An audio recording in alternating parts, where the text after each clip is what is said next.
Ya. Oke, sudah ada tulisan recordingnya ya, udah ada tulisannya. Lalu, nah nanti kan ada sesi tanya jawab. Nanti setelah sesi tanya jawab baru fitur audionya dibuka. Tapi kalau misalnya pesertanya banyak banget, nggak sempat lewat audio, itu ada fitur Q&A. Ya.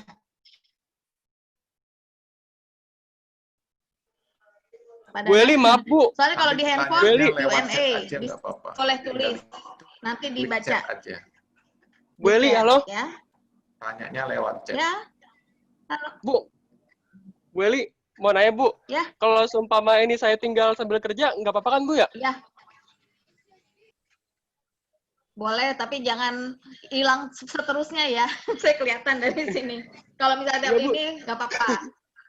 Soalnya kan saya kan ngejualin nih Bu, ngejualin obat juga ke orang kan. Jadi kan saya harus keluar-keluar terus gitu Bu, ngejualin. Nggak stay di tempat gitu. Ya, nggak apa-apa. Back and forth ya, jangan hilang habis ya. Ya Bu. Oke. Makasih ya Bu. Ya. Nah, nanti di akhir sesi, tadi udah dibilang, kita adakan photoshoot ya. Sama link e-sertifikat. Nanti dikasih sama Pak Dadang ya Pak ya, e-sertifikat. Jadi ini otomatis, begitu ngisi email, itu otomatis akan ke e-sertifikatnya lari ke email. Jadi kalau ada yang nggak perlu, ya nggak usah, nggak apa-apa. Gitu. Ya Pak Dadang ya? Iya, ketik emailnya jangan salah. Nanti nyasar. Email jangan salah. Sama nama juga yang ingin ditaruh di sertifikat itu yang akan kecetak. Ya. Jadi sekarang udah canggih, udah nggak pakai ngetik satu-satu lagi. Lalu untuk meningkatkan kenyamanan dan keamanan dalam mengikuti webinar, aplikasi Zoom-nya udah di-update belum yang dari handphone? Dianggap udah ya? Oke. Udah dong. Oke, kalau udah, saya akan langsung mulai aja. Ini sebenarnya lebih sharing ya, sharing session. Jadi tadinya saya ada moderator, Devi ada nggak ya di sini ya? Devi ada nggak? Ki, suruh ikut aja Devi. Nah, saya akan presentasi. Sebenarnya sih saya maunya ini kan kegiatannya umum ya. Saya umum. Jadi untuk teman-temannya anaknya teman-teman saya juga kalau misalnya yang baru lulus SMA mau masuk oke aja. Karena kita memang diskusi tentang COVID. Dan COVID itu di sini ada dua narasumber ya, ada Fitri dan ada Fadil. Dan mereka tuh benar-benar yang terjun ke lapangan. Jadi jangan khawatir ini wah isinya kalau udah ngomongin emosi psikologi itu kan banyak banget ya gitu loh. Kita nggak seperti itu karena ini untuk umum. Dan kalau nggak salah Pak Rozali juga join.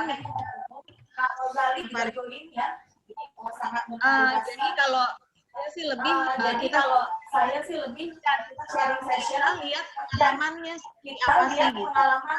Di belakangnya itu kemarin saya ngobrol sama Fitri, kemarin sama Fadil, seru banget. Jadi kalau saya tadi seru. Saya lebih ke nanti teori emosi. Karena dari yang saya baca-baca itu ya, presentasi segala baca-baca COVID, justru emosi positif itu yang menyembuhkan gitu loh. Jadi ada orang yang sebenarnya nggak penyakitnya itu ringan, tiba-tiba jadi buruk dan meninggal gara-gara emosi dia. Kok Bu Eli hilangnya? Tapi ada yang udah parah gitu ya orang jadi emosinya positif bisa ya. Jadi ternyata penting sekali emosi positif ya. Oke, saya masuk ke screen sekarang ya. Oke. Udah pada lihat semua screen-nya? Udah pada dapat screen-nya? Oke. Oke. Kita judulnya sekarang ini tetap produktif di tengah COVID-19 dengan emosi positif. Karena walaupun ada COVID, kita juga kan hidup nggak berhenti ya. Lanjut gitu. Gimana sih supaya kita tetap produktif gitu. Oke. Kalau lihat di sini gambarnya pada kelihatan nggak gambarnya? Tuh orang pada ngapain aja tuh? Ada baju kuning, ada baju pink, ada baju biru, ada baju pink, blazer. Sama nggak? Perasaannya, moodnya, kalau lihat di gambar ini. Lihat nggak slide-nya? Beda. Duh, lalu presentasi Beda-beda kan? Kalau yang kuning, orangnya lagi ngapain tuh? Yang di slide kuning. Lagi TikTokan. lagi bahagia. Yang kuning, Yang kuning bahagia. Yang kuning bahagia. tampangnya ya bahagia, senang. Kalau yang kedua pakai topi tuh, itu kayaknya Lagi sedih. Lagi sedih. sedih ya. Jadi jutek tampangnya. Suara saya putus-putus nggak? Enggak ya? Karena di sini selalu kelihatan internet not stable, bandwidth low gitu. Mudah-mudahan sih nggak terganggu. Nah, kalau yang ketiga yang pakai cowok nih yang pakai topi ungu, di saya screen-nya ungu. Lagi berpikir. Tampangnya lagi ngapain? Bete ya. Bete kayaknya pengen gaplokin orang kalau ngeliat dari tampangnya nih, ya. Nah, kalau yang terakhir ada emoticon, ada emot lope-lope. Lape-lape. Di sini lagi jatuh cinta ya. Jadi kan moodnya beda nih 4 orang ini. Emosi. Nah, mana emosi positif, mana emosi negatif? Yang positif mana? Yang gembira dan yang jatuh cinta. Yang negatif yang mana? Yang sedih dan yang bete, yang lagi marah. Nah, ini juga Anda ngelihatnya gimana? Ini orangnya sama nih, tapi dalam kondisi emosi yang beda. Kalau yang pertama dia kelihatan apa tuh? Kelihatannya senang, sedih, gembira, bahagia ya. Kalau yang lagi tengah nih, tengah biasa aja. Bisa kelihatan. Merenung. Tengah biasa kali ya, emosinya lagi biasa-biasa aja ya. Kalau saya lihatnya. Kalau yang pinggir, lihat dia lagi sedih. Mungkin nangis, mungkin teriak, mungkin gemes gitu. Kita nggak tahu. Tapi di sini kelihatan kan ya facial expression. Nah, kalian berasa nggak punya facial expression sendiri-sendiri? Kalau lagi kesel, mukanya ditekuk gitu ya. Nggak mau ngeliat orang, ya kan? Terus kalau lagi seneng, ada orang yang sangat ekspresif. Jadi sangat kelihatan moodnya. Ya. Nah, saya ini, apa sih emosi gitu? Apa sih emosi? Ini saya ambil dari Germas ya. Jadi emosi adalah suatu bentuk perasaan berupa reaksi seseorang terhadap suatu keadaan. Jadi emosi itu bisa menyenangkan, sukacita, bahagia, bercanda, ketawa-ketawa, maupun yang tidak menyenangkan, marah, takut, cemas. Dan manusia pasti punya itu, dua-duanya, emosi positif sama emosi negatif. Ya, kalau dia cuma punya positif doang nggak mungkin, atau negatif doang juga nggak mungkin. Itu namanya robot. Robot bahkan nggak punya emosi sama sekali. Ya. Lalu, nah, saat aku sedih, apa sih yang dilakukan ketika saat aku sedih? Di sini dia di tempat tidur, dia ada megang ikan ya, dengan bowl ikan ya. Mungkin dia curhatnya sama ikannya gitu ya. Kalau suami saya suka ngobrol sama burungnya diajak ngobrol. Ibu saya ngobrol sama kucingnya. Benar. Jadi ketika itu kadang-kadang curhatnya ada aja. Benar. Jadi sama kucingnya diajak ngobrol, burungnya diajak ngobrol. Jadi saya bilang ini menantu sama mertua sama gitu, suka ngobrol dengan binatang. Kalau nggak bisa curhat sama istrinya, sama burungnya ada ngobrolnya ya. Terus saat aku malu, aduh kadang-kadang kita juga merasa malu ya. Malu misalnya apa? Kapan sih kita merasa malu? Mungkin di tempat orang banyak yang kita nggak kenal, atau merasa nggak bisa melakukan sesuatu, merasa malu gitu ya. Kalau malu biasanya apa? Kalau malu tangannya terbuka apa nutup? Pasti nutup ya, karena dia itu defense mechanism. Jadi dia pasti akan secara tidak sadar dia melindungi dirinya sendiri dengan begini. Ya, dia tutup badannya. Dia merasa malu. Saat aku senang. Nah, lihat kan, orang senang nggak ada yang begini loh. Orang senang pasti, apa kabar gitu loh. Dia pasti terbuka tangannya. Nah, marah itu di atasnya senang. Jadi itu kalau marah tuh wah bisa nunjuk-nunjuk, bisa teriak-teriak, pokoknya lebih energinya lebih tinggi daripada yang marah. Nah, kalau ibu sama anak ini emosinya gimana nih? Ini ada ibunya lagi kayaknya nggak happy ya, anaknya ngumpet di belakang ibunya, ya.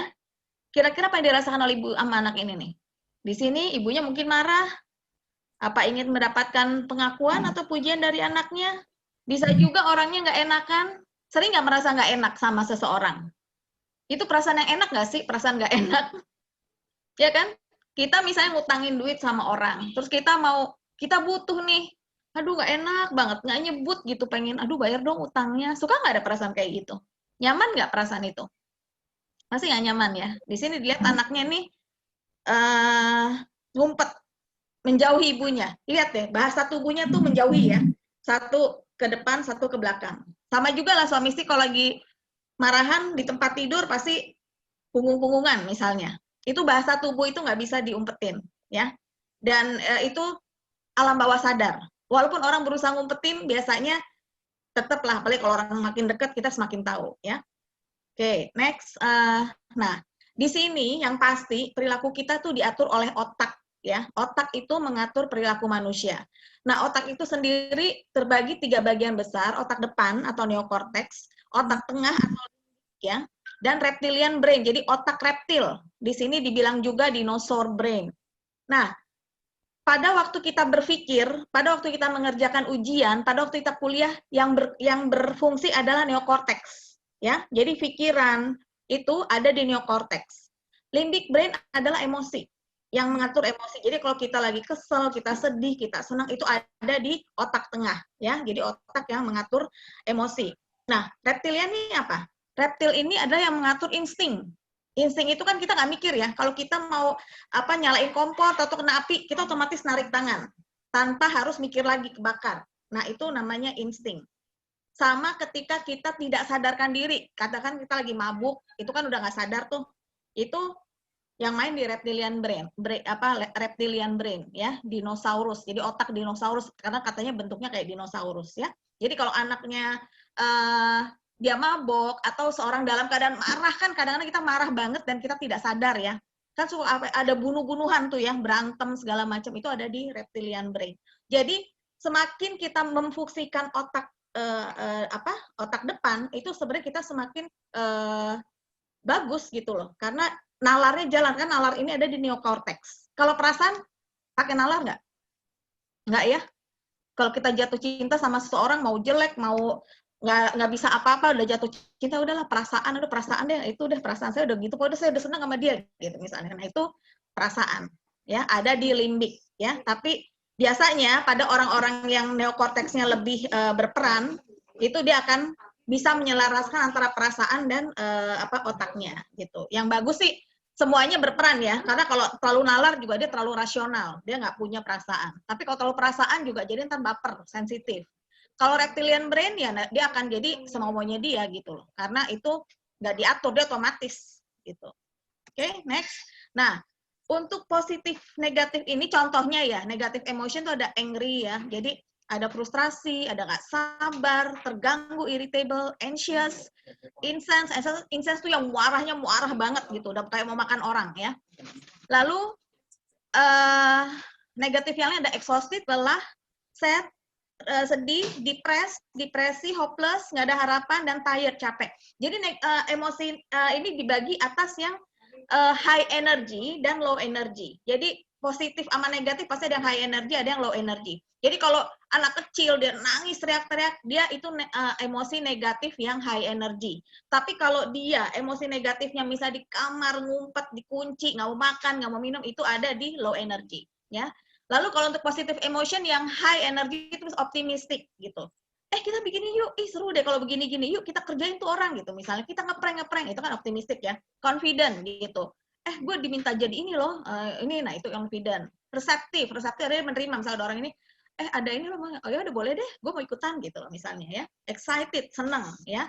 Antusias dan proud, bangga. Itu ada emosi-emosi positif yang energinya tinggi. Lalu ada lagi positif tapi energinya rendah. Itu biasa carefree ya. Jadi dia merasa bebas, merasa tenang, calm, tenang, peaceful juga tenang, mellow. Ternyata mellow bukan itu loh, bukan negatif ya. Kita taunya mellow amat sih orang gitu ya.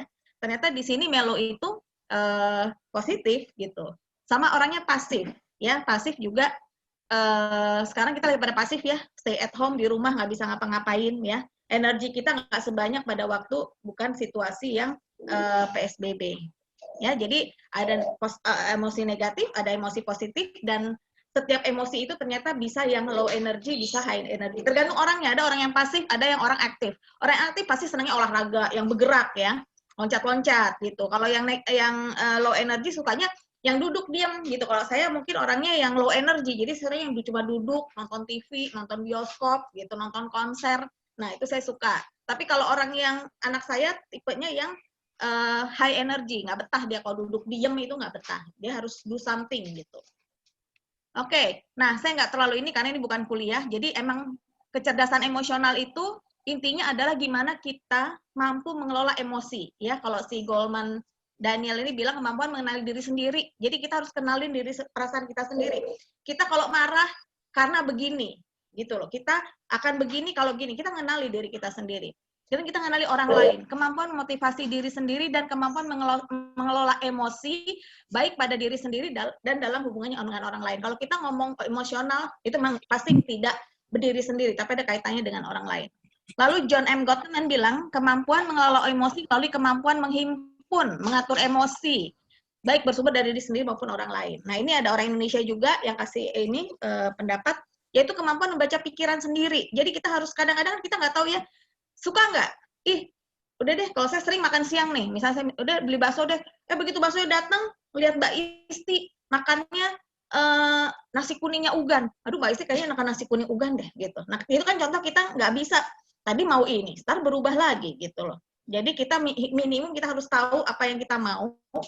Bagus-bagus kita bisa tahu pikiran orang lain. Karena kalau kita bisa menempatkan diri dalam situasi orang lain, kita akan semakin bisa beradaptasi dengan orang lain akan lebih gampang gitu loh. Semakin kita mengenal orang itu harusnya kita lebih gampang.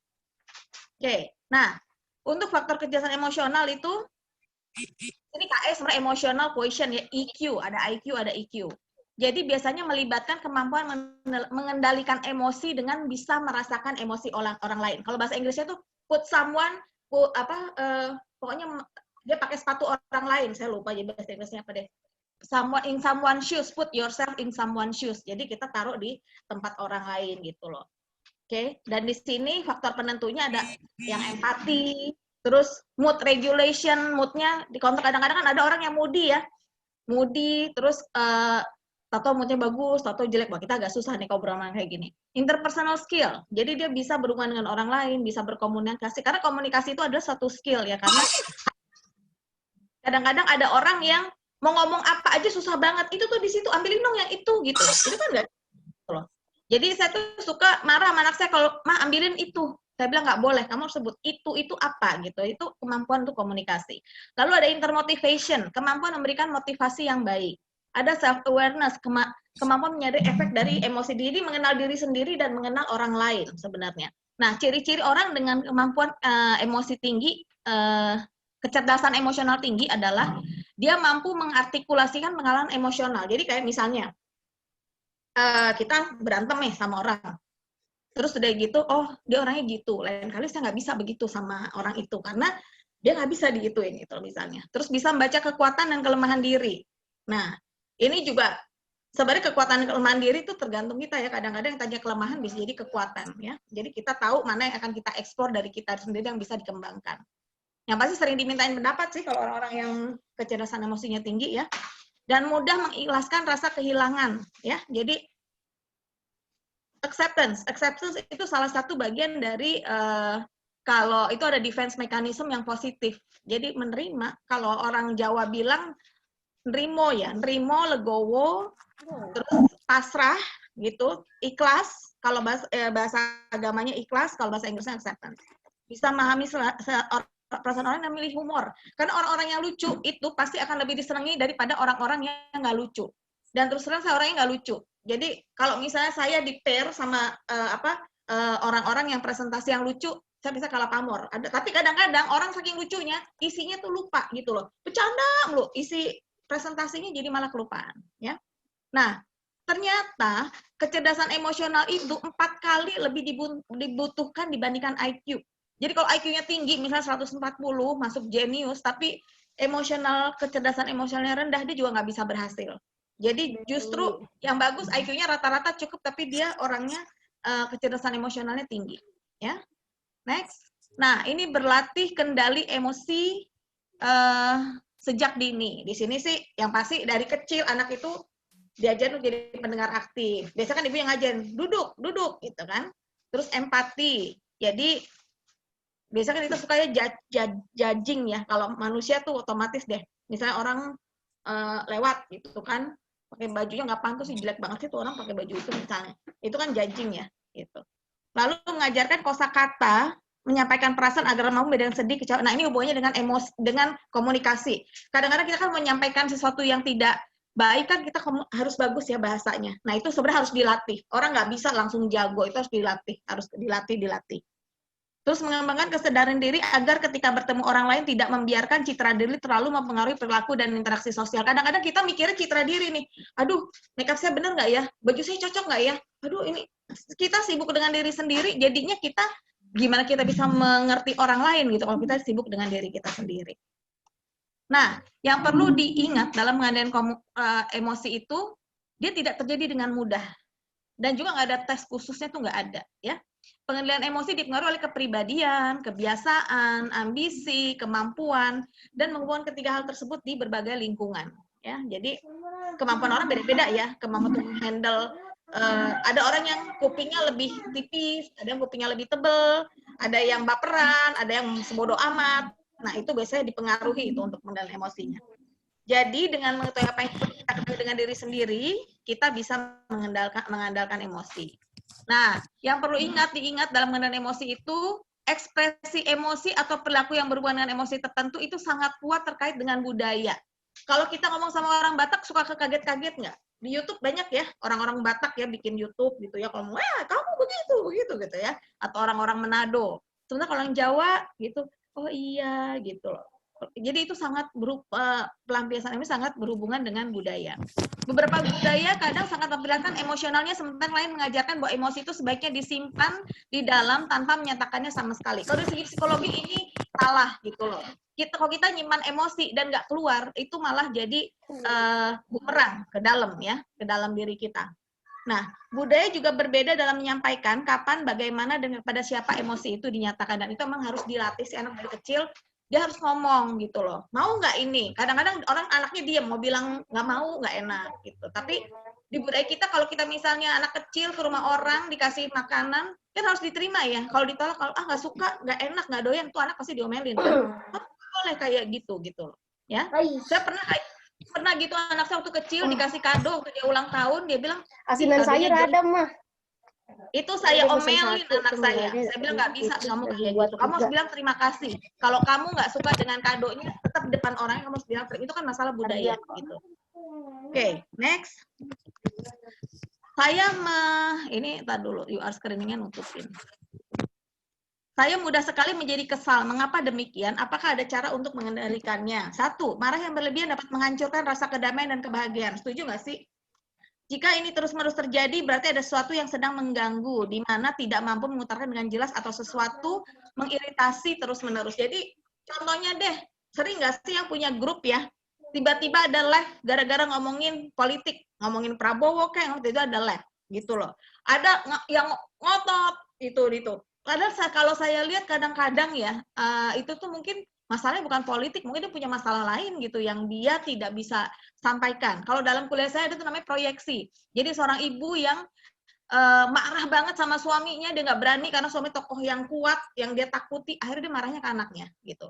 Dan memarahi tokoh politik itu paling gampang karena kan nggak dosa gitu. Orang boleh aja maki-maki Prabowo, maki-maki Jokowi, nggak ada yang salah. Dan itu salah satu outlet kalau saya lihat ya. Lalu ungkapkan perasaanmu pada saat yang tepat. Diskusikan situasi yang dapat memancing emosi dan berbagai reaksi yang mungkin terjadi. Jadi memang timing sangat penting ya kalau dalam kita ngomongin emosi. Kadang-kadang kita ngomong sama orang yang lagi bete, lagi moodnya ini ya udah deh gitu. Kita mesti peka. Nah peka itu dilatih. Peka itu nggak orang tahu jago peka gitu. Nggak gitu ya. Ungkapkanlah penyebab kemarahanmu kepada seorang dengan cara yang baik. Jadi nggak boleh berteriak, boleh maki, memukul, dan sampaikan dengan jelas. Coba untuk mengendalikan dorongan dan pertimbangan akibat dari perilakumu. Nah, ini ada latihan pernafasan. Cobalah tetap tenang dan bahagia. Jadi, latihan nafas itu intinya sih biasanya tarik oksigen sebanyak-banyaknya. Biasanya 4-7-8 kalau dulu saya belajar. Jadi, tarik oksigen itu 1, 2, 3, 4. Tahan. 1, 2, 3, 4, 5, 6, 7. Begitu dihembuskan perlahan-lahan sampai angka 8. Kenapa? Ketika kita menarik nafas panjang, dan kita nggak cepat-cepat dikeluarkan, itu oksigen akan stay di otak. Jadi kita akan lebih tenang, lebih bisa lebih mengontrol. Karena kan kita kalau lagi kesel kan gitu nggak? Lebih lega nggak kalau kita sigh, bahasa Inggrisnya sigh ya. Gitu. Karena di situ kita menarik oksigen yang sebanyak-banyaknya. Jadi semakin banyak oksigen di otak, kita akan semakin tenang. Lalu next, page down. Aku nggak mau page down nih. Oke, bagaimana mengatasi emosi? Yang ini udah ya. Kita dulu sebentar. Oke, bagaimana saya dapat mengendalikan luapan emosi? Jadi di sini bernapas teratur membantu kamu emosi. Kalau emosi kita nggak bisa napas kan ya, kalau lagi emosi lagi kesel gitu, kayak mau napas juga udah berat banget. Tarik napas dalam, tenangkan dirimu, jangan gelisah atau gugup. Cobalah bersikap normal seperti biasanya. Jadi kalau misalnya anak kecil yang temper tantrum, itu tahu nggak mainan anak kecil yang suka digebuk-gebukin, yang palu digebuk-gebukin ya. Kalau di time zone juga ada tuh yang gebukin kepala gitu, atau kepalanya masuk gitu ya. Sebenarnya itu salah satu untuk emosi. Jadi emosi itu adalah energi yang harus dikeluarkan. Pada waktu dia berlebihan di dalam tubuh kita itu juga nggak bagus, itu harus keluar. Dan keluarnya apa sih? Keluar emosi yang diterima sama lingkungan. Jadi kalau orangnya emang agresif, ya udah dia ikut aja latihan karate, dia ikut latihan tinju gitu loh. Emosinya akan tersalurkan gitu. Tapi kalau misalnya dia enggak, dia akan berantem, tawuran, itu kan nggak bagus ya. Oke, nah ini anger management, kalau di kuliah saya biasanya ada khusus sendiri ya. Ini di sini 3 simpel untuk meredakan amarah, don't hold a grudge. Jadi udahlah, kalau udah itu jangan betean gitu. Misalnya kalau udah ada masalah tuh jangan disimpan, jangan dipendem. Pernah baca nggak yang nyimpen tentang busuk di tas ya, yang anak sekolah dikasih project sama gurunya, suruh seminggu menyimpan tas itu nggak di kentangnya dalam tas sampai busuk, dan ada anaknya bilang ya nggak betah, nggak enak, bau segala macam. Nah itu diumpamakan sebagai orang yang kalau udah kesal disimpan terus gitu loh. Kadang-kadang gitu kan ya, kita kesel, tahu-tahu yang dibilang iya kamu tuh orangnya gitu dulu tuh, kamu jadi diungkit-ungkit semua gitu ya, yang salah yang jadi disimpan terus. Padahal kalau udah itu udah let it go gitu loh, legowo ya. Don't hold a grudge. Jadi jangan disimpan-simpan. Yang pasti adalah think before you speak. Nah, berpikir sebelum bicara itu ada di otak depan. Otak depannya berfungsi. Kadang-kadang kalau kita marah itu larinya ke emosi ya, di otak tengah. Kalau otak tengah kan nggak mikir. Mungkin ntar kata-kata binatang tuh keluar semua. Dasar lo, segala macam udah keluar semua. Nah, itu don't think before speak. Then get some exercise. Nah, di sini dibilang exercise itu bisa loh untuk mengurangi stres. Jadi orang yang gampang amarah baiknya sering-sering jogging, sepeda gitu loh. Karena energi itu bisa dikeluarkan dalam bentuk to release tension. Nah, humor ini paling enak ya. Kita kalau lagi marah-marah ngeliat anak kecil yang lucu, hilang nggak marahnya? Pasti biasanya hilang deh. Suami istri yang baru punya anak yang lagi lucu-lucu berantem, kan ngeliat anaknya ketawa-ketawa, kita lupa lagi kita barusan marah. Gitu ya. Jadi kita belajar dari anak kecil. Anak kecil itu kan berantem, lempar-lemparan. Tapi ntar habis itu udah nggak ada sakit hati, nggak ada apa, dia besoknya udah main lagi. Orang tuanya masih sakit hati, gitu ya. Oke, nah ini ada 5 cara melatih dan meningkatkan kecerdasan emosional. Yang pasti jenis emosinya apa sih, gitu loh. Ada orang emosinya tuh diem. Kalau marah tuh diem, masuk ke kamar, dikunci, nggak mau makan, nggak mau minum. Ada lagi kalau marah itu meledak, piring berterbangan gitu ya. Ada juga yang memang diomongin gitu pada saat emosinya udah reda ya. Jadi kita harus mengekspresikan emosi secara efektif. Dan kita memotivasi diri. Memotivasi diri itu sebenarnya modelnya kita bisa dengan hipnoterapi, ada neurolinguistic program ya.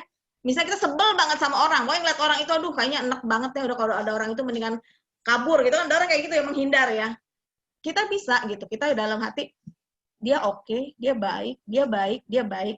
Jadi di alam kita itu ada alam bawah sadar, ada alam sadar. Alam sadar itu yang saya ngomong ini kan saya sadar ya, saya sadar ngobrol, presentasi, saya baca. Tapi ada alam bawah sadar itu yang sebenarnya itu storage kita gitu loh. Jadi yang udah kebiasaan itu masuk ke alam bawah sadar gitu loh. Jadi ada orang yang alam bawah sadarnya tuh mungkin banyak menyimpan masalah, itu kadang-kadang juga bisa meledak gitu. Jadi kita harus motivasi diri kita dengan hal-hal yang positif, yang bagus. Dan kita harus kenal emosi orang lain. Sebenarnya mengenal diri kita sendiri susah ya. Kok harus mengenal emosi orang lain gitu ya. Tapi ya itu kita saling belajar dari emosi orang lain gitu loh. Jadi dengan saling kita berinteraksi, oh dia seperti ini, dia semakin ini. Dan yang pasti menjalin hubungan dengan orang lain. Ada orang yang tidak nyaman berhubungan dengan orang lain. Saya lebih seneng kerja di lab, nggak ketemu sama orang, ketemunya cuma sama gelas ukur gitu kan. Ada yang seneng saya kerjanya marketing, saya ketemu orang kok di aja mah bete, ada orang gitu ya. Itu memang orang ada karakternya itu emang beda-beda. Tapi yang pasti minimum dia harus bisa menjalin hubungan dengan orang lain, dengan atasan, dengan teman, dengan suami, dengan orang tua. Gitu. Nah ini untuk kecerdasan emosi, cara meningkatkannya ada 12. Dia bilang memperhatikan perilaku. Jadi emang kita harus perhatiin sih, kadang-kadang kita cuek ya sama diri kita, kebiasaan makan, ya kayak orang harusnya minum pakai tangan kanan, tapi kan kita juga cuek gitu, pakai tangan kiri. Kadang-kadang kita sambil berdiri, ngemil gitu kan, itu nggak boleh. Nah itu kan kita kadang-kadang udah kebiasaan, kita lupa bahwa itu nggak bagus. Kita harus perhatiin mana sih yang nggak bagus. Terus kita juga bertanggung jawab sama diri kita sendiri. Kalau komunikasi tegas ya, jadi kadang-kadang orang komunikasi itu abu-abu ya, abu-abu. Kadang-kadang nggak enak, nah agak susah menghadapi orang yang nggak enakan, karena komunikasi nggak tegas, komunikasi abu-abu, nggak jelas ke kiri, apa kanan, apa merah, apa putih, nggak jelas. Terus kita juga belajar menghadapi konflik. Jadi jangan takut konflik. Kadang-kadang ada orang, kalau di psikologi ada namanya fight or flight. Kebanyakan manusia itu sebenarnya flight, terbang. Ada terbang, ada fight, kita hadepin gitu loh. Nah, kalau menghadapi konflik flight, masalahnya nggak pernah akan selesai. Masalahnya akan ada di situ. Yang bagus ya fight, kita hadepin. Terus memotivasi diri, berpikir positif, menerima kritik ya, karena kritik itu juga bukan biarin aja orang itu bilang kita jelek, ya udah nggak apa-apa, nanti kita bisa perbaiki. Jadi jangan anti dengan kritik. Terus memicu emosi apa sih gitu loh. Ada orang yang hobinya tuh bersih-bersih rumah, pasti paling marah dia kalau ada orang buang abu rokok sembarangan, itu pasti pemicu emosinya dia seperti itu, ya kan? Jadi jangan orang yang rapi, jangan ketemu sama orang yang berantakan, pasti akan berantem terus. Orang yang pendiam jangan ketemu sama, kalau orang pendiam sama cerewet nggak apa-apa ya, masih sepasang ya. Kalau cerewet sama cerewet bisa ribut terus. Lalu empati, mudah bergaul, jadi pendengar yang baik, dan tetapkan tujuan, kita punya tujuan pribadi gitu loh. Apa sih kekurangan kita apa yang pengen lebih ini. Jadi kebiasaan itu sebenarnya bisa dilatih, ya. Sebenarnya seminggu udah mulai menetap, tapi kalau udah sebulan baru udah kebiasaan baru kita deh, kita pakai saya sekarang. Sejak puasa, ternyata saya makan sekali, nggak apa-apa, sampai sekarang saya masih makan sekali loh. Saya pengen stay tetap di situ biar nggak gemuk. Nggak tahu, ntar kalau udah masuk banyak jajanan, boleh tawarin buku Sun. Oke. Nah, ternyata efek emosi positif buat tubuh manusia itu bagus banget. Di sini ya, saya dapat ini mempercepat pemulihan kardiovaskular. Jadi justru emosi positif itu bagus buat jantung. Jadi memulihkan detak jantung ya, tadi detak jantung nggak beraturan, kesel gitu. Tekanan darah juga lebih stabil kalau orang-orang yang emosinya positif. Dan juga kekebalan tubuh. Makanya kan yang COVID ini, ayo senang, happy buat yang para yang lagi kena COVID. Karena tingkat penyembuhan lebih cepat pada saat terinfeksi virus influenza itu lebih rendah 2,9 kali terserang penyakit pernafasan. Jadi lebih cepat, penyembuhannya lebih cepat saat terinfeksi virus influenza dan lebih rendah 2,9 kali terserang penyakit pernafasan pada orang-orang yang happy, yang senang, yang ketawa-ketawa gitu ya. Dan berpikir lebih jernih. Yang pasti ya, kalau orang emosi positif pasti pikirnya pasti jernih lah, karena meningkatkan kemampuan untuk pemecahan masalah. Kalau dia positif, kemampuan pemecahan masalah pasti bagus. Pengambilan keputusannya bagus, dan lebih fleksibilitas kognitif. Jadi cara berpikirnya lebih fleksibel, nggak kaku. Dan yang pasti kreatif. Apalagi orang yang di industri kreatif ya, harus misalnya ciptain lagu, harus musik atau lukis, itu biasanya butuh kreativitas, makanya harus positif dia. Kalau enggak, kalau penyanyi masih bisa ya bikin ciptain lagu yang putus-putus ya, kalau lagi sedih ya. Jadi dilampiaskannya ke dalam lagu.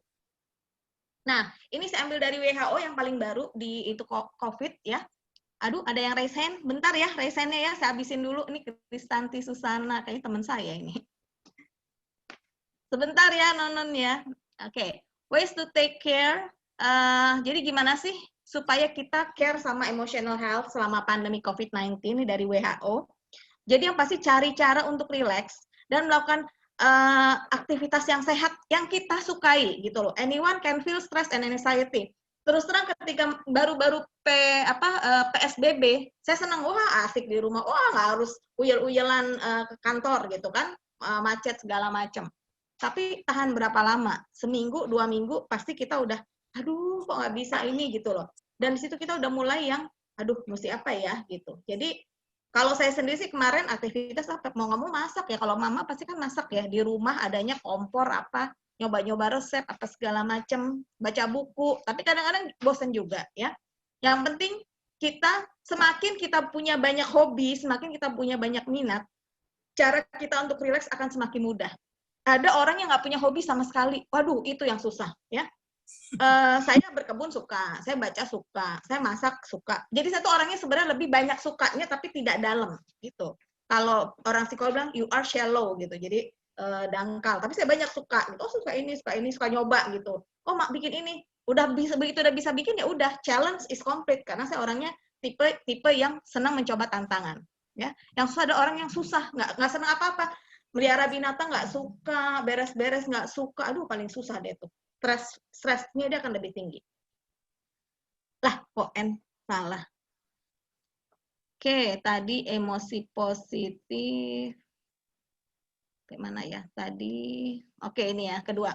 Nah, set goals and plan a daily routine. Jadi yang paling bagus tuh punya tujuan. Kalau pagi tuh kita bikin, hari mau ngapain sih? Mau masak ini, mau beres-beres, mau apa gitu loh. Jadi begitu kita bangun tidur, kita lagi seger-segernya gitu. Kita udah, aduh hari ini makan apa ya gitu. No, mau apa ya gitu. Tapi kadang-kadang terus terang nggak semua orang terencana. Apalagi saya juga orang yang tipenya spontan. Walaupun udah bilang mau ini, ntar berubah. Mau bikin udang goreng, tahu kayaknya enakan ini deh, berubah lagi gitu. Jadi sepanjang itu nggak mengganggu is okay ya. Kalau terlalu berubah-ubah terus juga repot nanti. Nah, exercise. Nah, saya nggak suka exercise karena capek. Ada exercise, eat healthy, get 6 to 8 hours of sleep when possible. Jadi bangun tidurnya 6 sampai 8 jam itu sehat ya. Jadi ternyata penting banget untuk tidur cukup dengan kualitas yang cukup. Jadi 6 sampai 8 jam itu kualitasnya bagus, bukan bangun tiba-tiba bangun, tidur lagi, kebangun, tidur lagi. Itu nggak bagus untuk regenerasi sel tubuh kita di malam hari. Nah, take breaks from checking the latest news on coronavirus, COVID-19.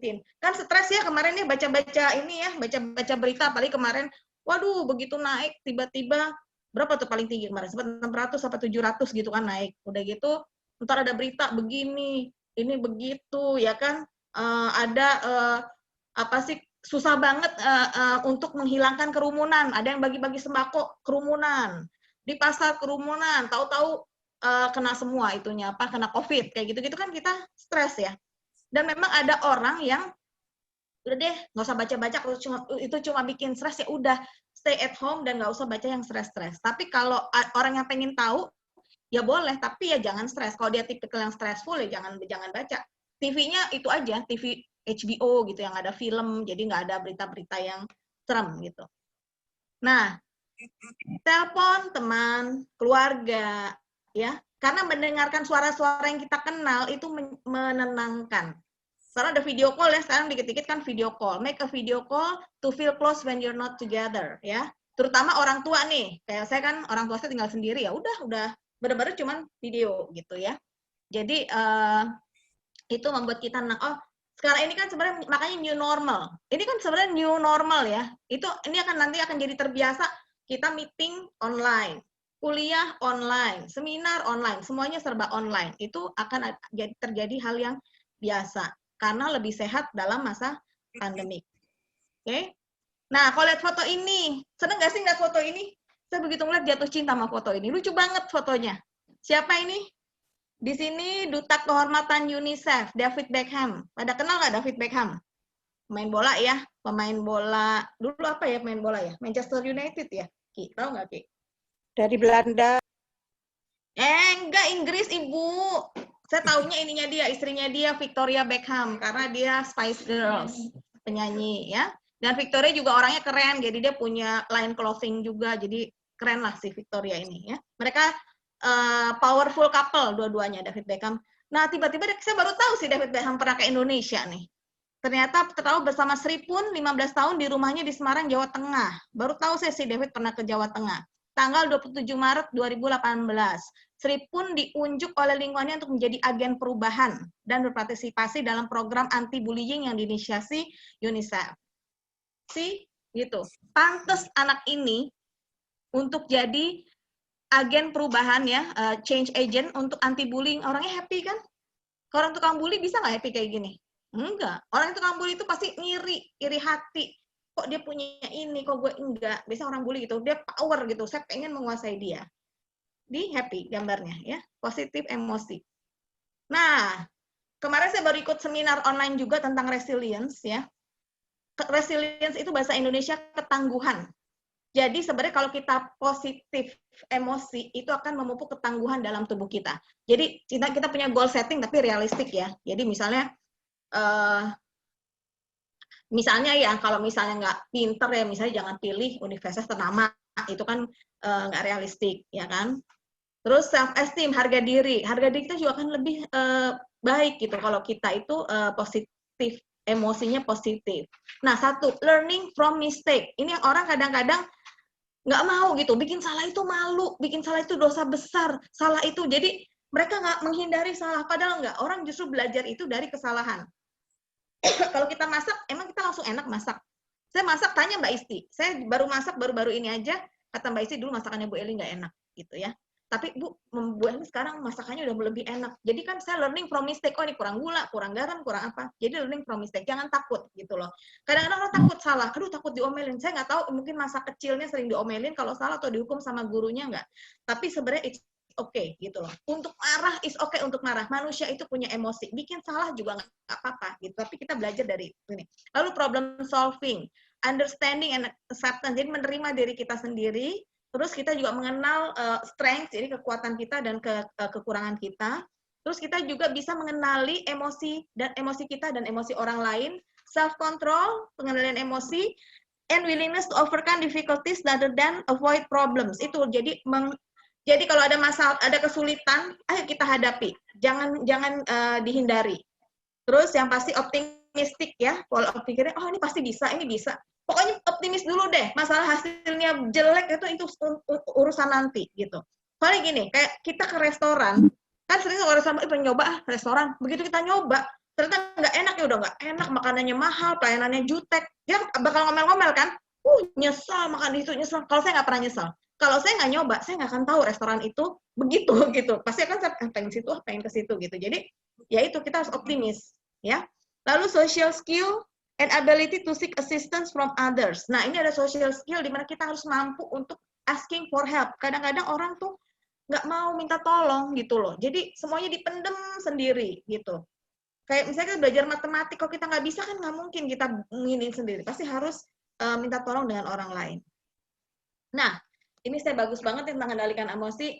Sebenarnya saya udah tahu kata-katanya, jangan pernah membuat keputusan pada saat marah dan jangan pernah berjanji pada saat bahagia.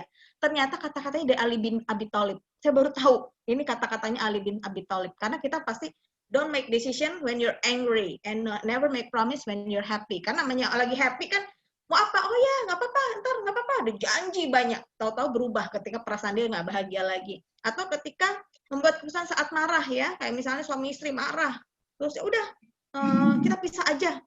Nah, itu kan nggak bisa ngambil keputusan pada saat marah. Jadi ini juga kata-katanya bagus sekali. Jadi pada saat marah, pada saat kita bahagia itu ada state of emotion, jadi kondisi emosi yang sangat berlebihan, yang korteks otak depan kita itu masih lebih ke emosi, otak tengah yang berperan. Nah, emosi positif, iman, yang pasti keyakinan bahwa Tuhan memberi yang terbaik bagi hambanya ya. Tuhan pasti memberikan yang terbaik. Corona pun sebenarnya nggak semuanya jelek. Lubang ozon di bumi jadi ketutup ya. Langit lebih biru. Jadi pasti ada yang baiknya juga. Lalu imun, kekebalan tubuh yang diperoleh dari perasaan positif, mengurangi rasa cemas atau stres, aman. Sepanjang kita tahu protokolnya seperti apa, kita melaksanakan untuk memutuskan penyebaran, kita harus merasa aman. Dan amin adalah mempercayai bahwa wabah pandemi COVID-19 akan segera berlalu. Jadi ada iman, imun, aman, terakhir amin. Ya. Thank you. Any question? Ini harus saya buka dulu ininya ya. Aku nanya ya. Oh, udah kebuka ya? Bukannya aku mute tadi semua. Aku nanya ya, Bu Eli. Bu Eli, boleh. Tadi kan Bu Eli ngomong kalau emotional quotient itu sangat berpengaruh terhadap keberhasilan seseorang. di kuantum itu saya pernah lihat adanya spiritual quotient. Seberapa jauh pengaruh dari spiritual quotient terhadap keberhasilan seseorang? Nah, kalau spiritual kan kaitannya dengan agama ya. Kalau kita untuk orang yang beragama mungkin ada 3 aspeknya. Ada aspek IQ, EQ, dan SQ. Tapi kita kalau ngomong dunia, kan nggak semua orang beragama. Di dunia ini banyak loh yang ateis, gitu. Orang-orang bule tuh ateis. Mereka, apa tuh spiritual, gitulah. Ya, dan itu sebenarnya kalau saya nggak tahu nih, saya banyak teman-teman psikolog juga yang datang juga di sini ya. Saya berpikir itu justru datang dari teorinya, pasti datang dari orang yang beragama. Karena harusnya tuh menguatkan, Bu. Kayak misalnya ya, meditasi, gitu kan. Wah, kalau kita ini meditasi, biar tenang segala macam. Padahal agama kita punya namanya wirid, zikir. Kalau saya tuh ngeliatnya tuh sama gitu loh. Setiap orang kan punya pengalaman yang berbeda. Ketika dia muslim, dia dari kecil diajarin harus sholat, mungkin dia baca Quran, ada apa, dan mungkin akan, tahu nggak, setiap waktu ketika kuliah psikologi, teman-teman ada, ya saudara saya yang di luar psikologi, ngapain sih belajar psikologi? Kalau udah masalah tuh berdoa aja, sholat aja cukup, nggak perlu psikolog. Coba digituin, Bu. Ya saya bilang, oke, karena kamu nggak semuanya itu orang punya cara penyelesaian masalah yang seperti itu, gitu. Jadi sebenarnya saling apa ya, dukung-mendukung gitu loh. Kalau IQ-nya tinggi, EQ-nya tinggi, lebih bagus lagi spiritualnya juga tinggi. Jadi dia nggak cuma baik, terus dia pinter, tapi spiritualnya kurang gitu. Kalau saya nangkapnya spiritual lebih antara hubungan kita dengan yang di atas. Ini sharing ya, boleh loh, boleh. Saya bilang saya benar loh. Boleh. Maksud saya terkait dengan emotional quotient dan spiritual khususnya 2 itu, mana yang lebih berpengaruh gitu? Apakah emosionalnya atau spiritualnya atau dua-duanya saling mendukung aja gitu? Kalau kita ngomong psikologi nggak bisa gitu, Bu. Kita nggak bisa bilang mana yang dominan, mana yang, setiap orang akan punya unique experience. Jadi human is unique gitu, personality is unique. Bahkan 2 orang kembar aja itu nggak mungkin sama persis gitu loh, sama persis kepribadian itu nggak mungkin. Buat seseorang ketika dia memang religius, sangat religius, nilai-nilai religinya tinggi gitu, buat dia spiritual akan sangat berperan. Tapi buat orang yang katakanlah dia sekuler, mungkin di IQ, EQ yang berperan gitu. Harusnya kan logikanya gini, ketika orang spiritualnya tinggi harusnya kan dia baik ya, gitu. Tapi kan banyak juga orang yang, orang tuh kalau makin agamanya baik, semakin nggak bisa berhubungan dengan orang lain, karena yang benar agamanya. Contohnya kayak gitu, itu kan udah nggak ini juga gitu. Karena kan sebenarnya kan kalau Islam tuh ada hablum minanas, ada hablum minallah gitu, dan ada yang namanya ritual. Mungkin spiritual itu perasaan kita sama Allah, kedekatan kita sama Tuhan, lebih kayak gitu ya. Dan itu harusnya sih tercermin dalam perilakunya dia sehari-hari gitu. Cuman ada orang yang nggak merasa. Sebetulnya spiritual itu nggak hanya sama Allah loh. Spiritual itu hablum minallah, hablum minanas. Iya, dua-duanya kan ada, Bu. Ya kan, di spiritual itu. Harusnya saling melengkapi. 3 itu harusnya yang melengkapi. Saya tadi baca ada lagi satu lagi. Oke, makasih Bu Eli. Makasih udah. Oke. Ada lagi yang tanya yang lain? Aduh, aku mau lihat semuanya deh, ini gimana caranya ya. Yang lain, ada 76 partisipan di sini. Yang lain ada pertanyaan nggak? Kita sampai jam berapa sih? Sesi saya udah habis ya? Oke, kalau udah lewat, katanya. Oh ya udah. Oke, saya kasih panggungnya kepada Ibu Fitri, Triyulianti Safitri. Ini teman kuliah saya sebenarnya. Saya juga tahu ketika ternyata dia kena COVID itu, dia udah hari keberapa, wah kita semua, kenapa gitu ya. Jadi, kayaknya dengar dari Fitri sendiri deh. Nggak seru kalau saya yang cerita. Jadi dari yang ini. Fitri mana Fitri? Aku soalnya nggak bisa lihat Fitri gambarnya ada di mana. Halo. Fitri. Hai. Iya. Nah ini Fitri, Triyulianti Safitri. Dia itu kayak kita lagi sama saya. Kenapa Pak? Screen share-nya ditutup dulu, di stop dulu screen share. Oh iya, sorry. Oke. Screen share-nya di close Stop dulu. Stop share ya. Oke. Fitri, dia orang yang sangat aktif, emosinya emosi yang high apa tadi? High energi ya. Kalau aku kebalikannya soalnya. Silakan Fitri. Oke, terima kasih. Selamat siang semuanya. Ya, saya waktunya berapa lama ya Bu Eli? Takut kebablasan. Ya udah cerita Sebentar, aja. Fitri yang mana? Ya udah, cepet-cepet aja ya. Nah, kebetulan saya juga kalau ngomong nggak bisa secepat Bu Eli, ini agak lamban. Jadi maaf ya, mudah-mudahan sih bisa Oh. semua yang ingin disampaikan bisa tersampaikan ya. Baik, terima kasih kesempatannya Bu Eli dan teman-teman semua. Jadi gini, saya tuh cukup aktif berolahraga, tapi terus kemudian tiba-tiba saya terpapar COVID-19. Jadi cukup teman-teman yang lain juga agak ya maksudnya agak heboh juga loh. Loh kok bisa kena gitu ya. Jadi ceritanya saya tuh kenanya waktu tanggal bulan pertengahan Maret. Waktu kira-kira tanggal 18 Maret waktu itu saya kenanya. Jadi waktu itu saya memang habis ikut race lari. Waktu itu saya ikut lari 60 kilo di tanggal 15 Maret. Nah, biasanya kalau saya habis lari jauh gitu, saya butuh waktu 4-5 hari, makan banyak, minum banyak, istirahat banyak untuk recovery lagi badannya supaya seger lagi gitu loh. Jadi dalam masa recovery itu biasanya saya drop stamina-nya drop gitu. Nah, ketika dalam masa recovery itu saya skip makan 2 kali. Makan malam dan makan pagi, terus kemudian saya langsung ikut kelas yoga. Sebenarnya sih waktu itu saya ikut kelas yoga itu untuk ini ya, stretching badan yang kaku-kaku, saya udah lari jauh itu. Jadi waktu itu 60 kilo itu saya larinya 10 jam. Jadi kaku lah badan-badannya. Nah waktu itu di saat saya lagi drop stamina-nya, terus Jakarta Bogor yang pretty jauh ya? ya lebih jauh. Jakarta Bogor itu 55 kilo. Ini 60 kilo pakai tanjakan lagi.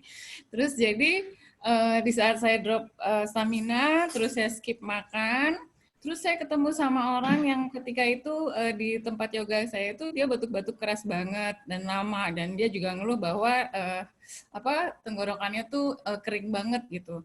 Nah, sebenarnya waktu itu kita yoganya itu udah pakai jarak 2 meter, tapi ketika selesai yoga tuh saya ngobrol lama sama dia, dan ngobrolnya itu adalah tentang COVID.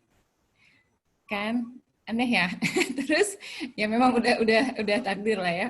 Nah, sorenya saya langsung panas, sakit perut. Jadi saya gejala awal saya itu adalah sakit perut yang amat sangat gitu. Sakit banget, terus saya badannya waktu itu suhu tubuhnya sekitar 38, sekian gitu ya. Dan terus badan saya pegel-pegel. Nah, oh ya, waktu itu tuh waktu pertengahan bulan Maret itu memang belum terlalu digembor-gemborkan untuk memakai masker. Waktu itu masih susah sekali cari masker. Hanya orang sakit katanya yang boleh pakai masker. Dan saya berusaha untuk mencari pun susah, nggak ketemu, nggak punya masker waktu itu saya. Dan mall masih buka waktu saya terpapar itu ya. Mall masih buka, orang juga masih kerja. Jadi masih seperti biasa. Dan makanya ketika itu saya juga nggak terlalu waspada. Ketemu sama orang yang batuk-batuk, ngobrol dekat, ya udah. Sorenya saya langsung demam. Saya nggak ada batuk, nggak ada pilek, nggak ada sesak nafas juga. Tapi gejala lainnya tuh saya kehilangan nafsu makan. Terus badan saya tuh pegel-pegel banget. Tadinya saya pikir saya pegel-pegel itu karena saya habis lari jauh gitu loh. Kan wajar ya pegel-pegel. Tapi pegelnya tuh aneh, sakit banget. Kayaknya saya udah mau copotin deh badan saya. Sakit banget. Aduh, udah deh. Terus dipijitin sama suami saya. Nah, kebetulan waktu itu saya di rumah hanya berdua. Jadi sempat ke 24 jam, klinik 24 jam, diperiksa, dokter bilang, ini kayaknya gejala tipes. Jadi saya cuma dikasih obat, menurunkan panas, dan menghilangkan rasa sakit perut.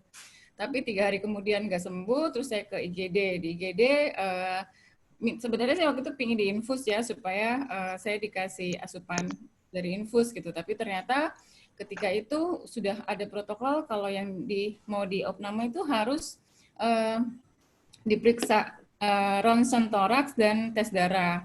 Waktu itu udah di tes darah dan toraks, ternyata memang ada kabut di paru-paru saya, terus darahnya juga ada infeksinya gitu ya. Ya sudah, ketika itu hari ke 8 saya panas, terus saya langsung ditetapkan jadi ODP waktu itu. Lalu diminta 3 hari kemudian kembali. Ketika saya kembali, ternyata hasilnya tambah buruk, semakin jelek, infeksinya semakin banyak sel darah putih saya. Terus akhirnya ditetapkanlah sebagai PDP. Nah, ketika itu takut banget saya.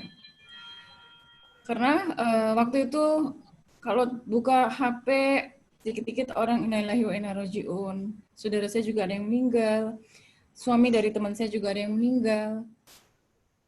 Di TV juga saya lihat banyak banget orang meninggal. Jadi saya pikir, aduh udah deh, kayaknya saya nggak ketolong nih.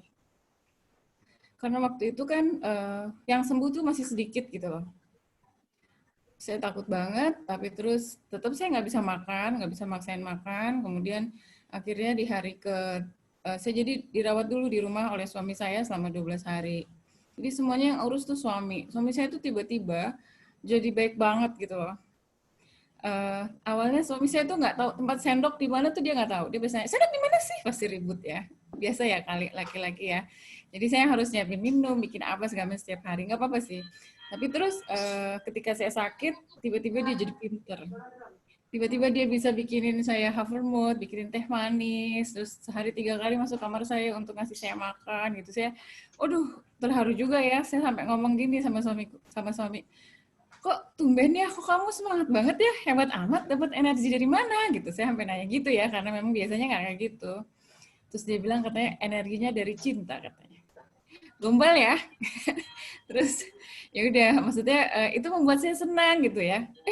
Ternyata gitu ya, saya nikah udah sekitar 20 tahun ya. Jadi kayaknya denger dia ngomong gitu kaget juga. Apa nih gitu. Tapi itu bikin saya senang gitu. Kayak kok kayaknya dia berharap saya untuk sembuh gitu. Dan setelah 12 hari di rumah, terus kemudian dia tidak terpapar alhamdulillah, karena memang dia menjaga diri banget. Jadi dia makan yang banyak, vitamin, terus dia berjemur setiap hari, itu jam 10-an tuh pasti dia di atas berjemur gitu. Dan dia juga bersemangat supaya dia tidak sakit, supaya dia bisa mengurus saya gitu. Jadi semangatnya itu pun jadi kayaknya membuat dia tidak terpapar. Dia juga akhirnya sudah di CT scan, ternyata memang aman gitu loh, sehat, nggak ada apa-apa gitu. Akhirnya karena saya tidak bisa makan lama, akhirnya terus saya dibawa ke poli penyakit dalam di Rumah Sakit Azra Bogor. Dan awalnya nggak boleh, untuk masuk di situ juga harus di CT scan. Di CT scan terus dokternya juga langsung bilang, wah ini ada virus nih, waduh mau pingsan rasanya, takut banget dah. Terus ya udah, akhirnya boleh dirawat tuh di situ, walaupun awalnya dia agak keberatan. Katanya sih mereka nggak terlalu mau banyak menerima pasien COVID yang waktu itu kan masih suspek ya. Dia nggak mau banyak-banyak, tapi suami saya memaksa karena waktu itu saya udah lemes banget, udah dehidrasi, nggak makan 12 hari, makannya dikit-dikit banget ya. Terus akhirnya boleh dirawat di sana. Padahal waktu itu tuh kamarnya tuh cuman ada kamar yang digabung sama laki-laki. Jadi ada kamar 4 orang, diisi 2 orang, dan waktu itu cuma ada 1 orang. Jadi dokternya bilang, Pak ada, tapi digabung sama laki-laki. Udah nggak apa-apa, kata suami saya. Yang penting saya selamat, bisa diinfus. Alhamdulillah terus diinfus. 3 hari saya udah bisa makan. Terus jadi waktu itu sudah lebih aman rasanya. Cuman ketika saya tahu bahwa waktu saya 3 hari di sana itu baru keluar swab pertama saya dan adalah positif. Aduh itu mau pingsan. Takut banget. Ya Allah, udah deh bener nih, positif nih aku. Waduh, kayaknya nggak lama lagi hidupku. Udah kayak gitu deh rasanya. Dan tiba-tiba dalam keadaan kayak gitu itu saya langsung ingat semua dosa-dosa saya. Lalai saya. Sering lalai sholatnya telat, sholat buru-buru gitu. Ngaji juga buru-buru, sekali-sekali banget. Terus sama suami itu juga saya juga nggak ngurus-ngurus amat karena saya suka banget olahraga. Jadi saya tuh saya ikut triathlon, saya lari jauh, jadi banyak waktu yang saya pakai untuk latihan olahraga. Jadi saya berangkat latihan lari, suami saya masih di rumah gitu. Terus saya pulang lari, suami saya udah berangkat. Terus malam-malam saya pulang nge-gym, suami saya udah pulang duluan, saya baru pulang nge-gym. Karena memang kalau saya larinya lari jauh, jadi latihannya tuh harus intensif, harus ada latihan strength buat kaki, macam-macam deh. Jadi kayaknya memang saya banyak lalai, nggak terlalu ngurusin suami gitu. Jadi rasanya waktu saya sakit itu langsung terbayang gitu, betapa banyak banget gitu lalai saya. Dosa-dosa itu langsung terbayang. Terus udah deh, ketika itu rasanya pingin deket sama Allah terus gitu. Jadi saya banyak istighfar. Sampai saya nggak mau nonton TV waktu itu. Saya pikir kalau saya nonton TV itu mengganggu waktu saya berdoa sama Allah. Jadi saya nggak mau nonton TV. Saya banyak doa, minta maaf terus-terusan. Terus saya banyak ngaji juga, baca Quran. Nah, kebetulan juga waktu itu tiba-tiba ada orang nawarin, Bang mau ikut ini nggak Hafiz on the Street, jadi ngafalin Quran satu hari satu ayat gitu ya. Terus tiba-tiba ada yang bantu ke situ. Akhirnya saya jadi sibuk untuk ngafalin itu ayat. Jadi terus saya nonton YouTube. Jadi saya sibuk dengan ya deket sama Allah terus gitu. Akhirnya saya alhamdulillah nggak terlalu panik lagi gitu loh. Padahal kalau dipikir waktu saya di rumah sakit itu setiap 1 jam itu ada ambulans lewat setiap 1 jam. Lewatin rumah sakit saya gitu. Dia kelewat ke kiri, ke kanan, ada mobil jenazah 2, ada beriringan, datang lagi tuh lewat lagi tuh ambulans. Aduh udah deh serem banget. Jadi saya pikir aduh saya nggak akan lama lagi. Cuman akhirnya saya pikir saya harus ikhlas ya, saya harus pasrah. Maksudnya saya udah nggak bisa apa-apa lagi kan. Memang sih umur kita di tangan Allah, tapi kan nggak tahu nih apa sekarang ini saya emang udah selesai hidup saya, kita kan juga nggak tahu. Jadi kebetulan saya juga nelpon saudara saya yang banyak ilmu agamanya, belajar sunnahnya udah lama, akhirnya dia bilang udah yang penting kamu sekarang untuk berbuat baik lah, maksudnya banyak beribadah, banyak ngaji, banyak istighfar. Nanti kalau misalnya ada apa-apa ya nggak apa-apa, kamu udah menuju yang baik gitu kan. Jadi jangan takut lah. Nggak boleh kalau takut itu nanti kamu tambah stres gitu kan. Ya udah akhirnya saya berusaha untuk tenang dengan banyak baca Quran. Dan lagi karena kalau baca Quran itu kan melatih nafas juga, karena waktu itu kan paru-paru saya juga nyeri banget waktu itu. Jadi katanya latihan pernafasan gitu. Ada yang bilang udah yoga aja, tapi saya pikir aduh mendingan ngaji ya. Kalau ngaji itu kan saya dapat 2, dapat latihan nafasnya, saya dapat pahalanya juga insya Allah kalau saya ikhlas untuk Allah, terus saya juga dapat ketenangan hati gitu. Ya udah akhirnya saya banyak melakukan itu sih. Itu akhirnya jadi menurut saya ketika itu yang membuat saya sembuh itu memang selain secara emosi itu saya juga merasa tenang karena saya mendekatkan diri sama Allah, saya ikhlas gitu ya. Terus saya juga senang karena suami saya banyak membantu dan memberikan dukungan ke saya, dia bikin saya seneng gitu. Terus saya juga baca-baca ini WA teman-teman saya tuh, saya keluar dari semua grup karena saya takut gitu karena baca, aduh inilah semua isinya. Jadi sebelum keluar grup saya minta doain ya, sebenarnya saya sembuh. Jadi banyak teman-teman yang akhirnya WA japri untuk doain saya. Jadi ternyata WA dari teman-teman itu, doa-doa dari teman-teman itu membuat saya juga senang kan. Saya ternyata dia masih ingat ya sama gue gitu. Ada teman-teman yang udah lama yang pernah slack lah gitu ya. Terus dia langsung nanya, gimana kamu? Tetap semangat ya, harus sehat ya, lu pasti sembuh gitu. Aku pikir ya Allah dia kan dulu kayaknya kesel sama gue, kok dia ini ya baik banget ya ternyata. Sudah, aku juga minta maaf, sorry ya waktu itu saya banyak salah gitu. Enggak apa-apa, udah lama gue maafin misalnya kayak gitu. Itu hal-hal kayak gitu tuh bikin tenang, bikin seneng gitu. Udah lama temen yang nggak WA, terus WA untuk ngasih doa itu juga semangat ya, lo pasti sembuh deh, dengan berbagai cerita-cerita lucunya gitu ya. Jadi alhamdulillah akhirnya hampir nggak kepikiran yang nggak takut lagi gitu loh, karena semua orang mengharapkan aku sembuh gitu kira-kira. Akhirnya terus sudah di swab, hasil swab yang kedua ternyata memang sudah negatif. Jadi 17 hari di rumah sakit, akhirnya saya boleh pulang. Dan lanjut untuk isolasi mandiri, waktu itu suruh 12 hari isolasi mandiri, masih pisah kamar sama suami.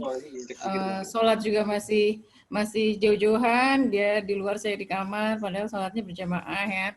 Tapi terus pelan-pelan kita deketin, akhirnya berani di belakangnya lagi. Akhirnya dapat hasil swab yang ketiga negatif. Jadi saya akhirnya dapat 2 kali negatif. Akhirnya alhamdulillah sudah dinyatakan sembuh gitu. Dan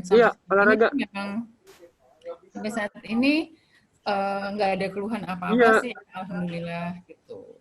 Jadi teman-teman mudah-mudahan nggak ada yang kena ya, karena memang, aduh, serem banget. Amin. Sakitnya tuh waktu itu sih seperti sakit mah dan sakit DBD ya, jadi tulang-tulangnya tuh kayak apa, ngilu semua badan tuh ngilu, sakit dan nggak bisa makan. Dan yang paling bikin nggak enaknya itu adalah rasa takutnya itu yang benar-benar, aduh, nggak mau lagi deh. Jadi mudah-mudahan semua teman-teman dalam keadaan sehat, nggak ada yang terpapar COVID. Jadi Amin. itu ya, jadi kan semua udah tahu ya caranya gimana. Ini teman-teman dari bidang kesehatan semua juga ya. Benar-benar harus pakai masker, cuci tangan, jangan kumpul-kumpul. Kalaupun terpaksa harus keluar rumah, benar-benar pakai masker. Jangan bosen deh, nggak boleh bosen pakai masker dan cuci tangan. Itu aja. Dan satu lagi, makanan harus benar-benar makan yang benar gitu. Jadi kayak saya sebenarnya orang-orang bilang, lo kan olahraganya banyak, perut kok bisa sakit sih gitu misalnya ya jelas aja karena ketika itu saya lagi drop karena terlalu capek dan skip makan gitu. Jadi maksudnya jangan sampai tuh kejadiannya kayak gitu. Kalau misalnya kita harus banyak kerjaan bikin makalah, tugas-tugas kuliah gitu, terus kita harus begadang, capek, ya jangan keluar dulu lah. Makan yang banyak, istirahat yang tambahin istirahatnya gitu. Jadi benar-benar dalam keadaan sehat kalaupun kita harus keluar gitu Welly kira-kira. Gimana teman-teman, ada yang mau tanya? Setelah mau nanya sedikit, setelah sembuh pernah di ronsen lagi nggak? Soalnya kalau saya lihat itu sih olahragawan ya, olahragawan aja bisa tadi ada kabut di paru-paru dan itu saya pikir dokternya hebat banget karena di pertengahan Maret atau sebelum April itu kan belum 30 Maret masih banyak dokter yang nggak care. Karena setelah itu aja ponakan saya yang di Surabaya juga kena COVID dan meninggal gitu. Ya. Itu di ronsen lagi nggak? Ya, jadi saya ronsennya tuh setiap ambil darah itu saya selalu di ronsen. Jadi saya ronsen 2 kali, lalu di CT scan juga 2 kali. Ketika mau masuk di rumah sakit, itu saya di CT scan. Rumah sakit yang saya harus 17 hari di opname ya, jadi hari ke-13 itu saya di CT scan ada bercak. Maksud saya setelah isolasi, karena kalau ponakan saya di CT scan, di MRI, di tracheostomi, di apapun, baru 10 hari baru ketahuan kalau COVID seperti itu gitu. Tapi ini mungkin dokternya pengalaman dan ini. Maksud saya setelah isolasi mandiri, apakah di ronsen lagi nggak? Saya pengen tahu apakah paru-paru itu normal kembali atau masih ada bekas-bekasnya gitu. Oke, jadi gini Bu, saya ceritakan dari awal. Jadi saya isolasi mandiri 12 hari pertama itu saya udah 2 kali di ronsen ya. Kemudian hari ke-13 saya di CT scan lagi. Kemudian saya sehari sebelum pulang, jadi hari ke-29 waktu saya mau pulang saya di CT scan lagi. Dan sampai saat ini belum ada keluhan, tapi saya diminta sama dokter parunya untuk kontrol lagi 2 bulan setelah saya keluar dari rumah sakit. Jadi masih sekitar 2-3 minggu lagi saya akan datang untuk ronsen. Untuk oh iya, berarti nanti bisa ketahuan ya, maka apakah normal kembali. Katanya sih Bu, itu akan ada seumur hidup ya parutnya itu ya. Jadi kayak saya tuh kayak ada apa sih namanya bekas kelihatannya begitu. Jadi sel-sel yang sudah rusak belum tentu kembali.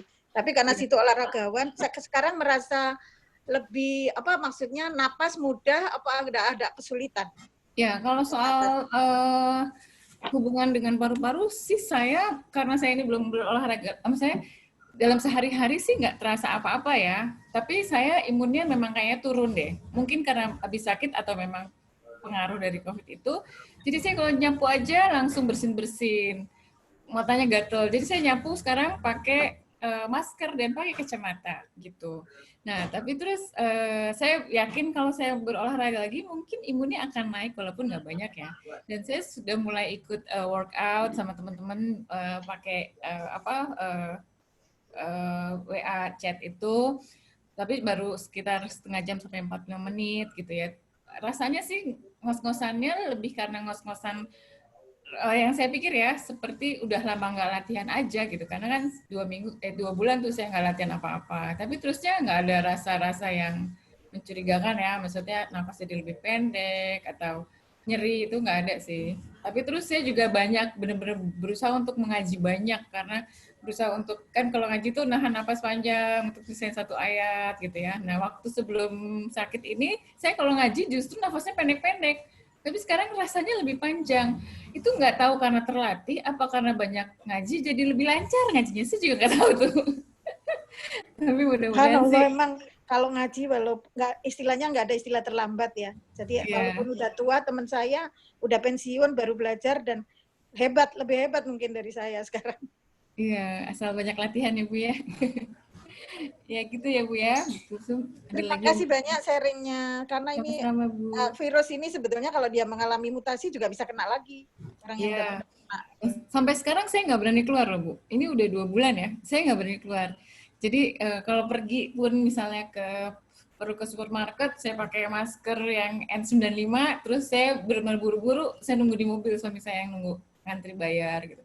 Temen saya ngajak lebaran ketemuan kemarin, aduh saya nggak berani. Takutnya saya juga masih ada khawatir bisa menulari orang. Jadi kalau misalnya orang lain kena, nanti mereka nyalahin saya tuh kan, dia belum sembuh tuh, aku kena gitu misalnya ya. Terus saya juga takut orang menulari saya. Jadi saya benar-benar udah deh di rumah aja deh, pakai masker gitu. Kalau keluar tetap pakai masker. Jadi benar-benar berusaha untuk tidak tertular lagi karena memang kan belum tentu imun dengan semua jenis COVID-nya ya. Katanya cuma satu jenis aja saya imunnya. Mungkin tiap sholat kita berdoa mudah-mudahan pandemi ini segera diakhiri oleh Allah Subhanahu wa taala ya. Iya, benar Bu. Terima kasih banyak loh sharingnya. Iya, sama-sama Bu Kusun. Bu Eli gimana? Ada yang mau tanya lagi apa dikembalikan ke Bu Eli? Maaf Bu, saya mau nanya dulu Bu. Boleh, Mas Iqbal. Suplemen yang ini setelah sembuh itu Ibu ngapain aja gitu? Maksudnya untuk ngejaga kesehatan Ibu. Makan minumnya tuh kayak gimana? Saya sih waktu itu disuruh dokter melanjutkan vitamin ya. Vitaminnya saya lupa namanya apa. Terus kalau sebetulnya ada teman saya profesor yang pengalaman kena juga tapi nggak sampai parah. Vitamin yang dianjurkan sama dia itu dia peneliti memang. Vitamin C dan E. Dan ternyata kalau saya lihat di TV juga banyak sekali dokter atau ilmuwan-ilmuwan yang menyarankan untuk itu. Ya, suami saya juga kebetulan karena waktu saya sakit itu dia juga takut terpapar, jadi suami saya juga memang minum vitamin C dan vitamin D dan minum habatus sauda, minum susu dan makan telur 2 setiap hari gitu juga, banyak protein. Gitu bener kan ya? Banyak buah dan sayur juga. Bener banget itu mah 4 sehat 5 sempurna. Dan iya, terus dia juga nggak mau begadang-begadang. Dengan vitamin C. Gimana Bu? Menanya Bu Husun, bagaimana dengan yang suka sakit lambung dengan vitamin C? Oh, ada iya. yang ester sih, yang ester Bu. Ester kan tidak ganggu lambung. Oh baik. Carilah yang ester supaya nggak terlalu asam. Baik. Bu. Kalau saya sih ester sih sekarang udah ada kok Bu, emang naik harganya. Waktu itu sempat kosong. Baik Bu, terima kasih. Saya sih sekarang minum ini nih, Surbek. Becom Z, benar ya Bu ya? Ada yang itu juga yang vitamin B kompleks plus C itu yang tidak ganggu lambung Surbekte. Saya nggak promosi ya, tapi maksudnya ada yang pecahnya di usus. Jadi kalau nyari yang kita khawatir asam lambung, nyarilah yang pecah di usus, yang salut selaput. Oke. Apa Bu tadi namanya? Surbek apa? Kalau Surbekte itu vitamin C-nya pecahnya di usus karena dia dilapisi salut selaput istilahnya. Jadi pecahnya di usus. Tapi kalau saya pribadi, itu Surbekte itu isinya kan B kompleks plus C. Kalau saya sih emang cuman vitamin C-nya ya yang saya ambil itu ester C. Tapi kadang-kadang sesekali baru minum yang ada B kompleks gitu. Makasih Bu. Senang juga ya di sini saya bisa sekalian tanya-tanya obat. Ya Bu Eli. Aku mau tanya. Oke. Oh ini enggak mau ada rencana itu enggak yang plasma tuh kan udah itu kan udah pernah COVID nggak mau ikutan jadi volunteer kovalen plasma. Saya kepingin, saya mau donorin darah saya, tapi kemarin saya dapat info yang dari RSCM itu ternyata yang diminta laki-laki. Oh gitu. Jadi ya udah nggak bisa. Diutamakan atau dia sih bilangnya mereka minta yang laki-laki gitu. Benar nggak ya itu ya? Kayaknya itu bukan langsung, istilahnya mungkin bukan donor darah langsung ya. Dia ke PMI yang punya alat untuk langsung ngambil plasma itu. Waktu itu saya dapat info untuk ke RSCM. Jadi bisa dilakukan di RSCM. Itu dari PMI mana? Saya lihatnya sih dari RSCM ya, diminta untuk datang langsung ke RSCM. Kalau plasma konvalesen itu kayaknya PMI yang melakukan. Jadi bukan dari, kalau yang di RSCM itu mungkin istilahnya apa ya, bank darah ya. Iya, ya.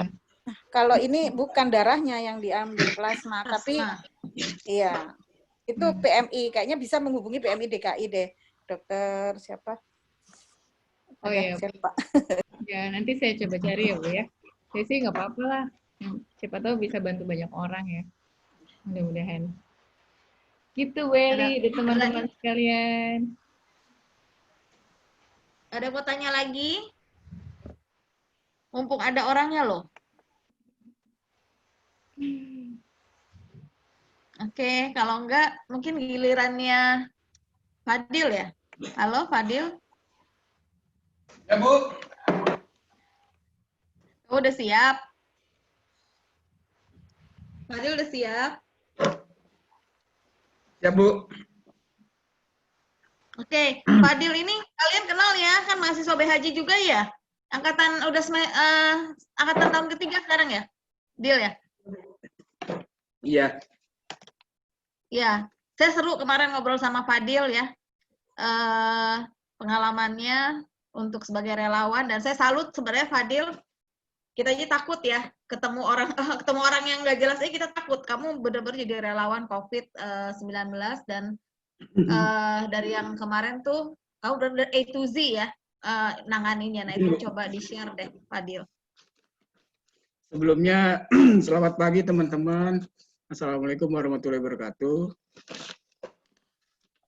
Salam warahmatullahi wabarakatuh. Selamat siang teman-teman semua.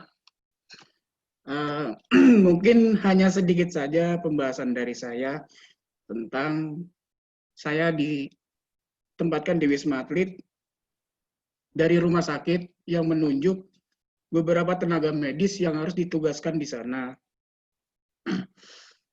Ya awalnya sih nggak ngira gitu, kaget gitu. Soalnya yang namanya perintah itu kapanpun kita harus siap. Apalagi kita sekarang posisinya itu sebagai tenaga medis. Apalagi kita juga laki-laki kan. Laki-laki yang belum menikah itu udah jadi bulan-bulanan untuk pergi ke sana, pergi ke sini untuk ya kayak kemarin itu jadi relawan, jadi tenaga medis juga di Bakso, sebagai Baksos bantuan sosial di Medan. Dan sekarang tahun ini dikasih kepercayaan untuk jadi tenaga medis di Wisma Atlet untuk menangani pasien-pasien se-Indonesia yang terpapar virus COVID-19 ini. Yang pertama, surat perintah itu keluar pada tanggal 26 Maret sampai tanggal 22 April. Itu ditugaskan untuk ke Wisma Atlet sebagai tenaga medis dadakan, serba darurat. Ya sedih juga sebenarnya harus meninggalkan keluarga ya, yang harusnya kita itu bisa menghindari penyakit, toh kita harus menyamperi, harus berdekatan lingkungannya dengan COVID itu sendiri. Apalagi dengan orang-orang yang berat untuk bisa sembuh gitu. Dimulai pada tanggal 27 Maret, saya berangkat dari rumah sakit untuk menuju ke Wisma Atlet. Di sana kita juga nggak langsung kerja, tapi kita dicek semuanya dari segi fisik, dari segi kesehatan, semua dicek. Jadi benar-benar dipastikan kalau kita tenaga medis itu benar-benar sehat, benar-benar siap sebelum menyentuh langsung dengan pasien yang terpapar. Minggu pertama itu di sana memang sangat darurat. Pertama dari segi APD-nya dan segi pasiennya ya, fasilitas di sana. Memang semuanya itu serba darurat dan serba dadakan, Mas. Artinya APD pun saat itu awal minggu pertama sangat terpenuhi, sangat lengkap APD-nya. Tapi untuk sekarang ini sangat terbatas karena ya saya nggak tahu sih, ada beberapa oknum yang menyembunyikan APD-nya itu sendiri untuk diperjualbelikan, tidak untuk dialihkan ke rumah sakit untuk perawat-perawat yang menangani pasien ini gitu, untuk bekerja di sana. Makanya kalau untuk yang sekarang ini cukup memprihatinkan karena APD itu kita masih mengandalkan volunteer atau relawan-relawan yang bersedia, yang mempunyai stok untuk diberikan ke kita, ke kami gitu. Itu untuk segi APD-nya. Tapi kalau untuk fasilitas pasien sekarang udah syukur alhamdulillah semuanya sudah lengkap. Dari segi konsumsi itu sudah bisa diawasi 3 kali sehari. Sangat diperhatikan dengan dari gizinya, terus dari jam waktu makannya, berikut dengan dibarengi dengan sama vitaminnya. Itu cerita tentang kondisi pasien di sana selama perawatan. Nah, baik lagi dari dinas pertama. Dinas pertama, maskernya dibuka aja mungkin biar nggak sesek. Izin Ibu, saya masih bersentuhan dengan pasien karena saya nggak mau mencemari lingkungan. Saya masih di kampus. Itu aja Bu, pesan dari pimpinan. Boleh lepas masker ya. Oh iya, silakan Ibu. Kalau saya mohon maaf ya Bu ya, tidak bisa melepas masker Ibu. Mohon izin. Dipencet di hidung, bagian hidungnya dipencet dong, jadi bisa. Sudah Bu, sudah.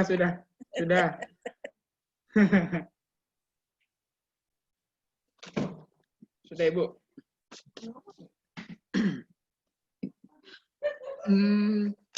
Berlanjut ke dinas pertama ya Bu ya. Karena cerita dari dinas pertama itu karena saya basicnya farmasi dan orang rumah sakit itu tidak melihat basic saya sebagai tenaga medis itu bukan sebagai perawat. Karena tubuh saya memiliki tubuh yang di atas rata-rata mungkin dari penilaian pimpinan, makanya saya langsung ditunjuk untuk berangkat ke sana. Berangkat di sana juga kita nggak. Sorry kalau boleh ngomong ya, kamu bukan tenaga medis, tenaga kesehatan. Tenaga medis ya, itu Bu. cuma dokter. Iya Bu, memang saya bukan tenaga medis, tapi saya tenaga kesehatan. Tapi di minggu pertama, saya diberlakukan bukan sebagai tenaga medis farmasi, tenaga farmasi. Tapi saya sebagai perawat dadakan Bu. Karena di sana belum ada alokasi farmasi Bu, belum ada tempat untuk penyediaan obat. Dan di sana sangat minim perawat Ibu. Makanya saya minggu pertama di sana itu sebagai perawat dadakan untuk membackup perawat yang sudah ada di sana sebelumnya. APD-nya APD 1 apa 2? APD-nya 2 Bu. Enggak pakai batang kursi aja. Sama aja. Sama pare kemarin. Jadi sampai di sana saya melakukan beberapa tes, yaitu tes swab, rapid test, sama cek darah. Itu sebelum kita bekerja semua dicek semuanya Bu, dipastikan kalau kita datang ke sana itu benar-benar dalam keadaan sehat dan belum terpapar. Setelah dilakukan itu, setelah dinyatakan negatif semua dan hasil labnya bagus, kita baru diizinkan untuk bekerja. Belum pernah cek PCR? PCR itu kan swab Bu. Itu swab tadi ngomong rapid test itu ya? Enggak, rapid test, swab sama laboratorium Bu. Itu. Iya. Ya. Kita di sana PCR itu rutin seminggu sekali, Bu, untuk memastikan kalau kita bersentuhan dengan pasien apakah kita terpapar atau tidak. Jadi kita intinya pada masuk ke sana kita udah jadi ODP. Gitu, Bu. Dan di sini kita juga penginapan berdekatan langsung, nggak ada jarak-jaraknya. Mungkin beda gedung aja ya, tapi gedung itu kemungkinan bisa tertular juga karena jendela dari tempat penginapan kita harus terbuka. Jadi tidak Kan menutup hanya kemungkinan. droplet, nggak usah takut, terlalu takut, nanti daya tahan rendah. Itu deket rumah saya loh, 1 kilo. Itu tergantung dari ininya aja sih, Bu. Maksudnya dari sugestinya aja sih, Bu. Kalau sugestinya baik ya mungkin kita akan ngerasa sehat terus gitu loh, Bu. Itu penyemangat dari teman-teman di sana sih, Bu. Karena angin juga di sana banyak, takutnya ya dikhawatirkan virus itu terbang-terbangan, Ibu. Makanya kita selalu ada persiapan gitu. Udah dibantah sama WHO, tidak ada yang lewat udara. Jadi nggak ada. Tenang, jadi iya. kamu imunitasnya biar tinggi. Iya, pasti itu, Bu. Itu pasti. Kita dengan melakukan beberapa aktivitas di sana, itu mungkin sedikit membangkitkan semangat pertama. Dan imunitas kita juga bertambah. Misalnya kita dari pagi kita bekerja, sore itu kita harus berolahraga atau berjemur. Atau sebaliknya, sore kita bekerja, pagi kita berjemur dan olahraga. Nah, pengalaman selanjutnya yang bisa diceritakan itu, yang paling berkesan itu pada saat ada pasien yang meninggal dunia, dan kebetulan saya di bagian IGD, tim pengantaran jenazah ambulan. Itu sangat sangat tidak, buat saya itu sangat tidak bisa dilupakan karena banyak banget pengalaman-pengalaman di situ, terutama dari cara memakai APD yang benar, yang tidak tembus itu seperti apa, terus cara membungkus mayat itu seperti apa, cara menguburi, sampai cara menguburinya itu seperti apa. Itu APD benar-benar. berapa itu kalau untuk di situ pemulasaraan? Kemarin saya pakai APD 2, Ibu. Berikut dengan solasi di muka sama di tangan. Sama di kaki, Bu. Jadi benar-benar rapat, benar-benar pada saat kita menyentuh pasien yang sudah meninggal, kita disemprot cairan dulu. Memastikan kalau tidak ada udara atau tidak ada kesobekan di APD itu sendiri. Jadi kalau ada sobek, kita ganti lagi yang baru gitu. Dipastikan benar-benar tidak ada celah yang masuk ke badan kita langsung gitu loh, Bu. Itu yang kemarin jadi pengalaman yang saya dapat yang sangat berharga gitu, yang nggak bisa saya lupain. Sampai segitunya kita meramut atau mengantarkan tempat peristirahatan terakhir untuk pasien yang sudah meninggal. Dan di situ sudah ada persetujuan dari keluarga kalau keluarga tidak bisa mengantarkan jenazah ke makam. Sekali saya mengantarkan itu ke Pondok Ranggon, TPU Pondok Ranggon. Itu memang jaraknya itu memang jauh dari kuburan umum pada yang sudah ada gitu. Kita memposisikan itu agak jauh, kurang lebih sekitar 500 meter memberi jaraknya. 200 sampai 300 meter kalau nggak salah, Bu. Itu untuk memberi jaraknya aja. Itu poin yang menurut saya nggak bisa saya lupain tentang kemarin dinas di sana. Berada di... Belum pernah ikut memulasarakan jenazah, belum ya? Belum, Bu. Kemarin itu saya cuma di bagian kondektur supir aja, Bu. Saya juga cuma nemenin supirnya aja. Perawat-perawat khususnya sudah disediakan untuk dari membungkus, untuk dari mengkafani, untuk menurunkan ke liang lahat, itu sudah ada perawat-perawat khusus yang sudah membekali pelatihan-pelatihannya, Bu. Saya cuma sebagai bantuan umum aja sih, kayak bagian di depan gitu aja, nemenin nyupir, nganterin gitu, Bu. Kalau untuk megang langsung saya tidak diperkenankan gitu, karena saya belum mempunyai perbekalan yang cukup gitu. Saya hanya menyaksikan aja. Itu pada saat pengantaran jenazah. Nah, berlanjut ke minggu kedua. Minggu kedua itu masih di bulan Maret juga. Udah di awal bulan April. Itu baru, farmasi itu baru tersedia, Bu.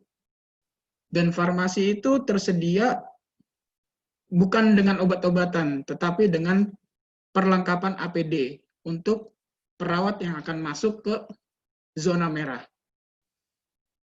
Jadi farmasi hanya melayani itu. Kalau obat-obatan, sebelum perawat masuk ke zona merah, mereka sudah ada operan nih dari tim sebelumnya. Saya butuh obat ini, saya butuh obat ini, saya butuh obat ini. Jadi perawat yang akan masuk atau pergantian shift, mereka sudah bawa obat-obat yang sudah diperlukan oleh dokter jaga sebelumnya. Jadi tidak tersedia di farmasi saat itu, Bu. Itu di minggu kedua. Nah, dan minggu ketiga baru diadakan ruangan khusus farmasi tentang obat-obatan, persediaan obat-obatan. Dari situ sudah mulai yang namanya pengambilan obat, sudah mulai tertata dan sesuai SOP mungkin ya sedikit untuk pengambilan obat tetap di farmasi, tidak menyediakan di ruangan perawatan.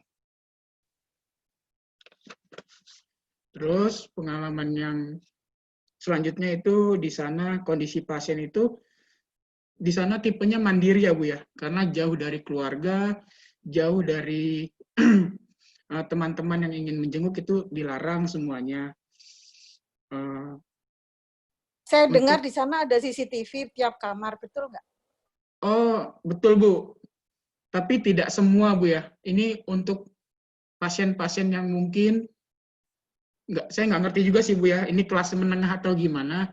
Ya contohnya kemarin ada salah satu artis yang dia dirawat di sana, dia memang menggunakan CCTV. Jadi, atau dia juga ada disediakan seperti monitor, jadi dia bisa berinteraksi dengan kita dengan video call. Jadi kita bisa tanya jawab ke dia apa yang dirasakan, sudah minum apa aja, melakukan apa aja, kita bisa kontrol lewat situ Bu, lewat video call itu. Dan syukur alhamdulillah artis itu sembuh dengan waktu yang lebih cepat yang diperkirakan gitu Bu. Dia cuma 3 hari. Karena kita memantau perkembangan pasien tiap hari dari pagi sama 24 jam gitu, kita tetap dapat operan dari perawat-perawat sebelumnya, kita pantau dia melakukan apa aja di dalam kamar. Kalau misalnya dia itu mempunyai imunitas yang rendah atau dia tidak mendapat dukungan dari keluarga, biasanya kita yang mendorong pasiennya untuk mendapatkan motivasi gitu loh Bu, biar lebih semangat lagi. Jangan khawatir, seperti itu Bu, kata-kata yang bisa membangkitkan dia dari zona itu loh Bu, dari zona terpurukan lah gitu. Soalnya di rumah sakit Hermina udah ada yang bunuh diri umur 74 tahun. Nah, salah satunya, iya Bu, salah satunya itu. Kita kemarin menangani beberapa pasien yang dia tidak dapat dukungan dari saudara atau dari keluarganya, bahkan dapat hujatan dari tetangga. Dia sangat drop sekali. Dan beberapa kali kita ajak interaksi itu dia menolak. Dia lebih baik menyendiri gitu.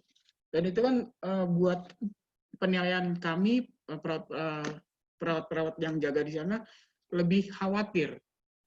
Jadi pada saat itu perawat itu punya inisiatif ngajak jalan-jalan itu pasien Bu. Tapi ngajak jalannya cuma di atas, di rooftop apartemen itu. Cuma berjemur aja, olahraga ringan.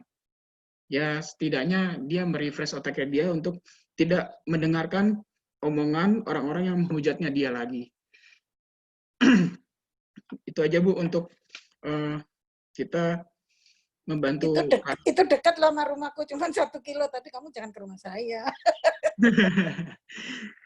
Saya sebelum pulang ini kok Bu, saya sebelum pulang juga tes benar-benar bersih gitu, maksudnya artinya sampai akar-akarnya, karena saya juga mikir juga sih kalau saya pulang dengan keadaan kayak gini, nggak mungkin juga saya nularin ke keluarga saya yang di rumah gitu.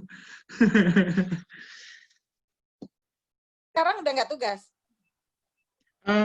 Gini Bu, pimpinan di sana masih ada yang bertugas, pimpinan dari tentara. Mereka kemarin bilang, nelpon saya sih, nelpon lewat ke instalasi saya, kalau yang namanya Fadil bisa dikirim ke sini lagi atau enggak, karena kita butuh laki-laki. Kemarin ada kejadian perawat perempuan itu drop, Bu. Drop pada saat menangani pasien yang mungkin kemarin sih pasiennya udah dioper ke rumah sakit Sulianti Saroso ya Bu ya, karena dia ada apa namanya, ada penyakit bawaan asma. Jadi mungkin dia komorbidnya berat ya. Iya, jadi makanya dia langsung dibawa ke Sulianti Saroso. Kalau nggak salah Bu, kalau nggak Sulianti Saroso, RSCM. Kalau tidak salah. Soalnya kemarin penjemputan paksa gitu Bu, karena alat dan obat di Wisma Atlet itu sangat terbatas. Jadi untuk mendapatkan penanganan yang efektif, dioper ke rumah sakit rujukan pemerintah. Serem banget sih duitnya 75T kok. Oh, saya tidak tahu kalau itu, Bu. Saya tidak tahu kalau masalah keuangan. Waktu itu ditolak loh di Wisma Atlet karena rapid testnya negatif. Tapi padahal sehari sebelumnya saya udah di swab dan swabnya adalah positif. Rapid test itu bisa 70% false positif, jadi bahaya. Iya, betul Bu, betul. Harus PCR. Iya, betul. Ibu, jarak dari swab sampai rapid test itu berapa hari ya Bu, kira-kira? Waktu itu saya swab pertama saya itu hari ke-9. Swabnya ya. Tanggal berapa Bu kira-kira? Tanggal 27 Maret. Oh iya. Terus saya ke Wisma Atletnya tanggal 28 Maret. Dan waktu itu hanya di rapid.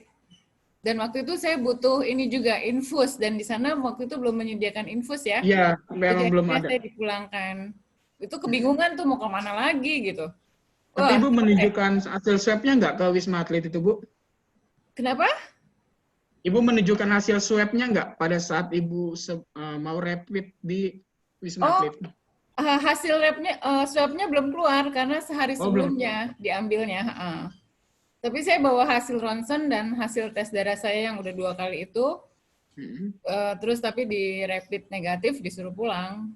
Tapi memang saya waktu itu butuhnya kan di infus ya Bu ya, dan Mas Fadil. Jadi memang kalau di sana pun saya takut juga gitu loh. Makanan kan nggak khusus ya. Kalau di rumah sakit saya akhirnya saya dikasih yang lembek, saya dikasih bubur sumsum, disuruh milih mau makan apa gitu. Oh iya, saya lupa nanya kenapa butuh di infus. Ya, waktu itu saya nggak bisa makan, Bu. Saya kan perutnya sakit banget. Udah lemes, udah dehidrasi ya. Jadi benar-benar nggak tahu deh kalau hari ke-13 itu saya nggak diinfus, nggak tahu deh. Kata suami saya semua itu hikmah dari seorang olahragawan kayaknya. Kalau yang bukan itu udah nggak karu-karuan. Wah, nggak tahu deh. Allah sih Bu ya yang nolong saya sebenarnya. Aduh, ya gitu ya.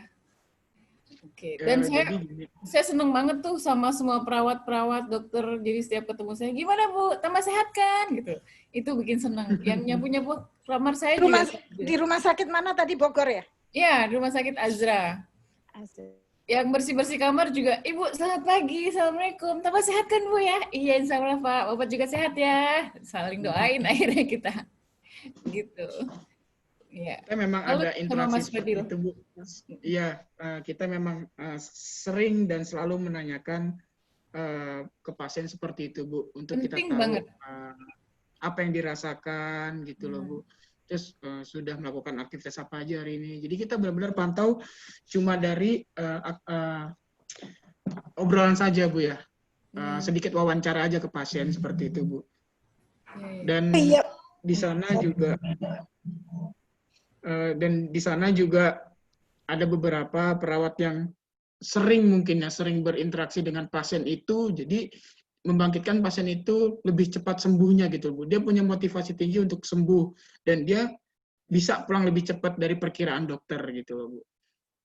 Acuan kita sih di sana pasien boleh pulang pada saat hasil PCR atau hasil swab-nya itu negatif, baru bisa diizinkan pulang.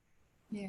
Tapi sebelumnya Kalau masih tugas di sana, hati-hati ya menggunakan APD-nya benar-benar harus yang sempurna dan Ya, Bu. memperhatikan protokol itu, karena itu yang perawat yang cuman di ambulans aja, yang di rumah sakit Tarakan kan ada yang gugur juga ya. Iya, Bu. Jadi gini, Bu, sebelum kita dinas, sebelum kita dapat jadwal dinas, itu kita sudah diajarkan cara memakai dan melepas APD yang benar itu seperti apa. Kita sudah dibekali dengan itu, Bu. Jadi kita ngelepas nggak asal ngelepas aja, Bu, tapi ada tekniknya sendiri. Dan cara memasangnya juga seperti itu. Yang benar itu seperti apa. Contohnya kayak boot itu di dalam atau di luar APD. Itu juga poin penting, Bu. Kalau untuk Di pemakaian ILC APD. pernah ditunjukin cara menggunakan APD. Saya sampai berpikir, Ya, betul, Bu. saya beli kaos tangan plastik aja saya udah nggak sanggup pakai, keringetan. Lah itu kayak gitu, aduh pusing banget. Kita double 2, Bu. Double 2 terus dipakein ini lagi ya, selotip ya. Iya. Ya, Saya itu ya. buset. Ya, saya yang ininya sih ke perempuan ya, Bu ya. Perempuan yang sering kencing itu ya, itu jadi kayak beban diri sendiri sih sebenarnya. Makanya kita menyediakan Pampers itu loh, Bu, buat perawat. Kalau misalnya, kan emang jam tugas kita kan agak panjang, Bu ya. 9 sampai 10 jam per shift. Ya, nggak menutup kemungkinan kalau kita itu kencing di celana, Bu, kalau emang nggak bisa menahan. Karena kan kita nggak bisa ngelepas APD sembarangan pada saat dinas itu. Jadi ya seperti itu kondisi perawat dan tenaga medis, tenaga kesehatan di sana ya seperti itu gambarannya. Dan untuk pengobatannya pasien itu, untuk penyakit-penyakit yang ada bawaan kayak diabetes, itu ada terapinya sendiri, Bu. Diabetes atau darah tinggi, itu ada terapinya sendiri, ada konsultasinya sendiri. Jadi yang seperti ini yang benar-benar dipantau sama dokter yang jaga, yang sering ditanyakan, yang sering dicek juga. Nah, untuk yang pasien hanya mengidap COVID-19 itu dipisahkan juga. Jadi tidak dicampur. Yang ini mungkin agak punya waktu berjemur yang lebih lama karena mereka tidak ada penyakit bawaan yang bikin dia menjadi lebih lemas gitu loh, Bu, lebih nggak kuat untuk melakukan aktivitas apa-apa gitu. Makanya dia lebih memilih berolahraga di atas wisma itu, berjemur. Sedikit juga ada ada unek-unek dari pasien kemarin. Dia belum bisa pulang pada berbarengan dengan Lebaran. Dia cerita, gimana ya kok Lebaran nggak bisa pulang, masih di Wisma gitu. Ya mereka bercerita tentang keluh kesah itu aja sih, Bu. Bercerita tentang itu ya kita juga mendengarnya ya sabar saja. Kita cuma bisa memberi motivasi, ya sabar aja. Kita di sini juga berjuang untuk mereka demi kesehatan mereka juga. Kita di sini juga memutus rantai virus agar tidak bersambung ke anggota keluarga kita di rumah. Makanya dengan kata-kata seperti itu pasien ngerti dan mereka memahami dengan maksud dan tujuan perawat itu menahan pasien itu seperti apa. Dan pesan dari perawat-perawat di sana sama kayak slogan-slogannya di TV-TV kemarin soal perawat. Yaitu kami hanya menyampaikan aja, pesannya itu tetap di rumah, jangan kemana-mana sebelum COVID ini berakhir. Karena kami ini di sini itu relawan, bukan dibayar. Kalaupun ada yang dibayar, saya tidak tahu ya, Bu. Kami ini ditunjuk sebagai tenaga bantuan saja gitu. Jadi yang namanya tenaga bantuan itu kita nggak bersentuhan langsung dengan pemerintah, tapi dari instalasi atau dari rumah sakit kita yang memberi tenaga kesehatan untuk bekerja di sana gitu. Kurang lebihnya itu saja, Ibu, yang mungkin sedikit bisa saya ceritakan pengalaman saya di sana. Kalau ada pertanyaan silakan. Makasih banyak ya share-nya. Sama-sama, Ibu.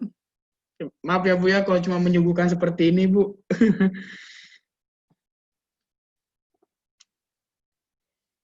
Pengalaman itu guru, jadi penting. Apalagi nih kalau bisa videonya di-share di mana-mana, karena di Indonesia masih banyak orang yang menganggap remeh virus ini gitu. Siap, Bu.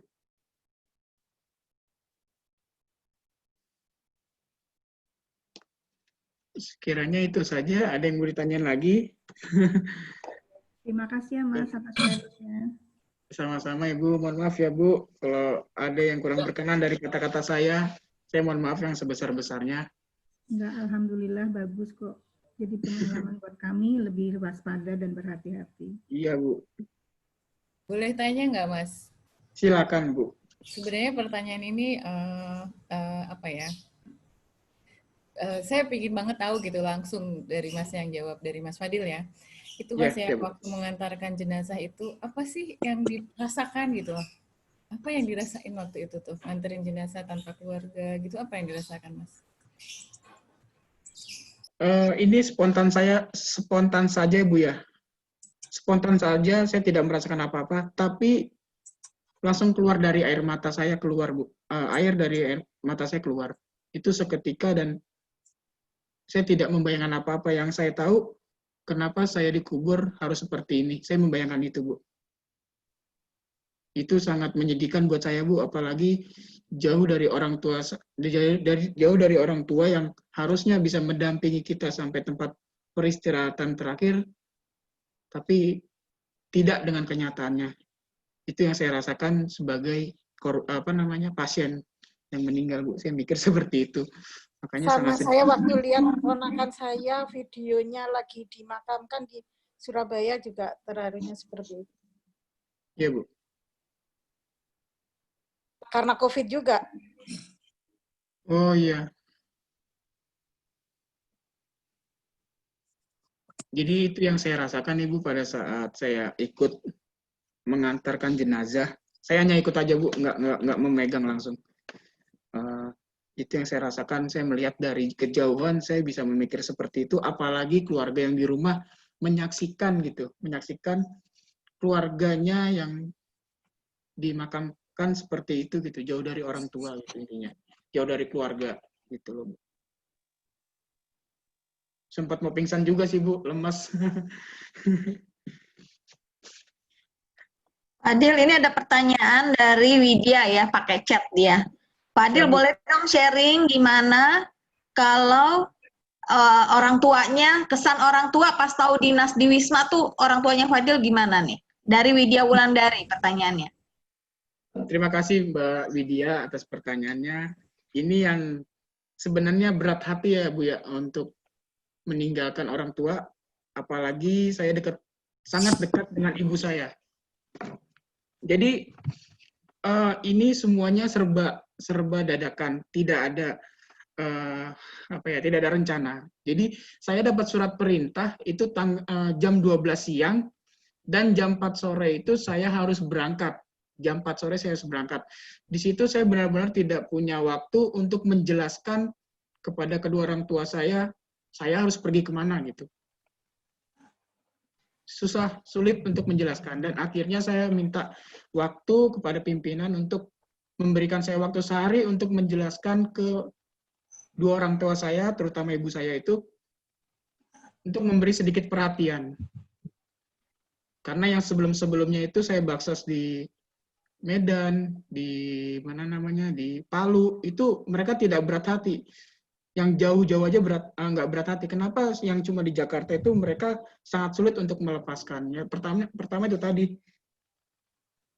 virus yang sangat besar, yang sangat cepat menularkan ke tubuh manusia.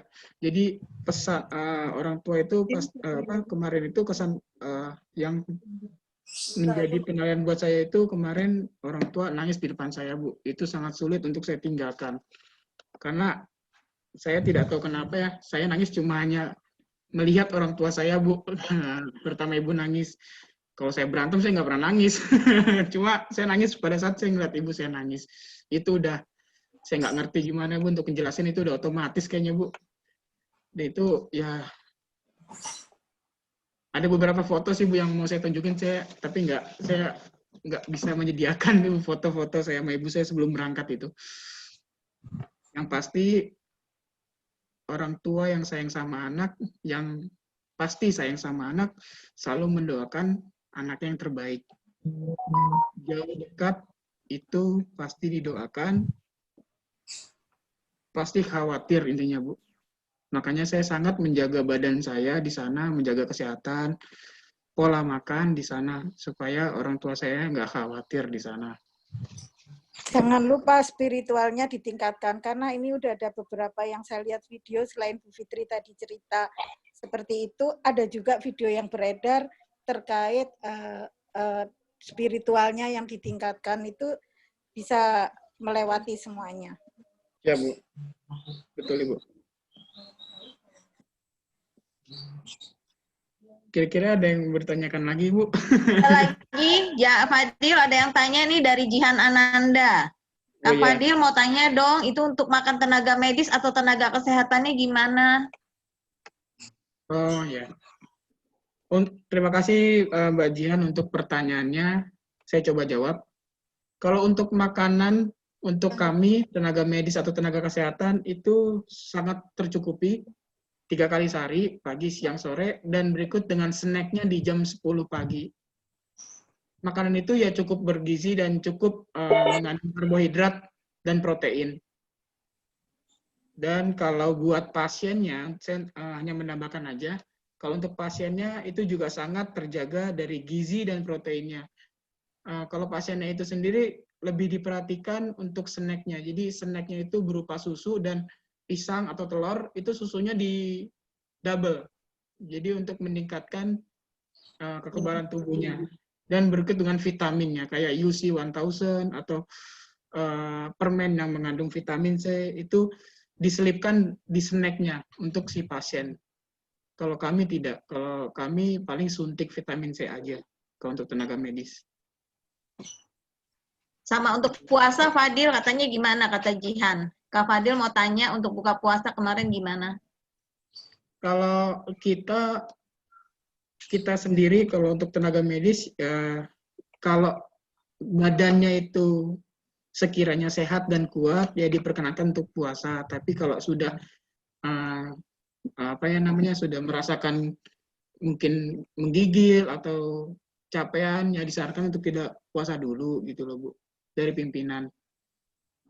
Tapi kalau untuk pasiennya disarankan untuk tidak puasa dulu, karena ada beberapa obat yang diminumnya sudah ditata, maksudnya sudah diatur waktunya, pagi, siang, sore. Seperti itu, Bu. Kalau untuk pasiennya.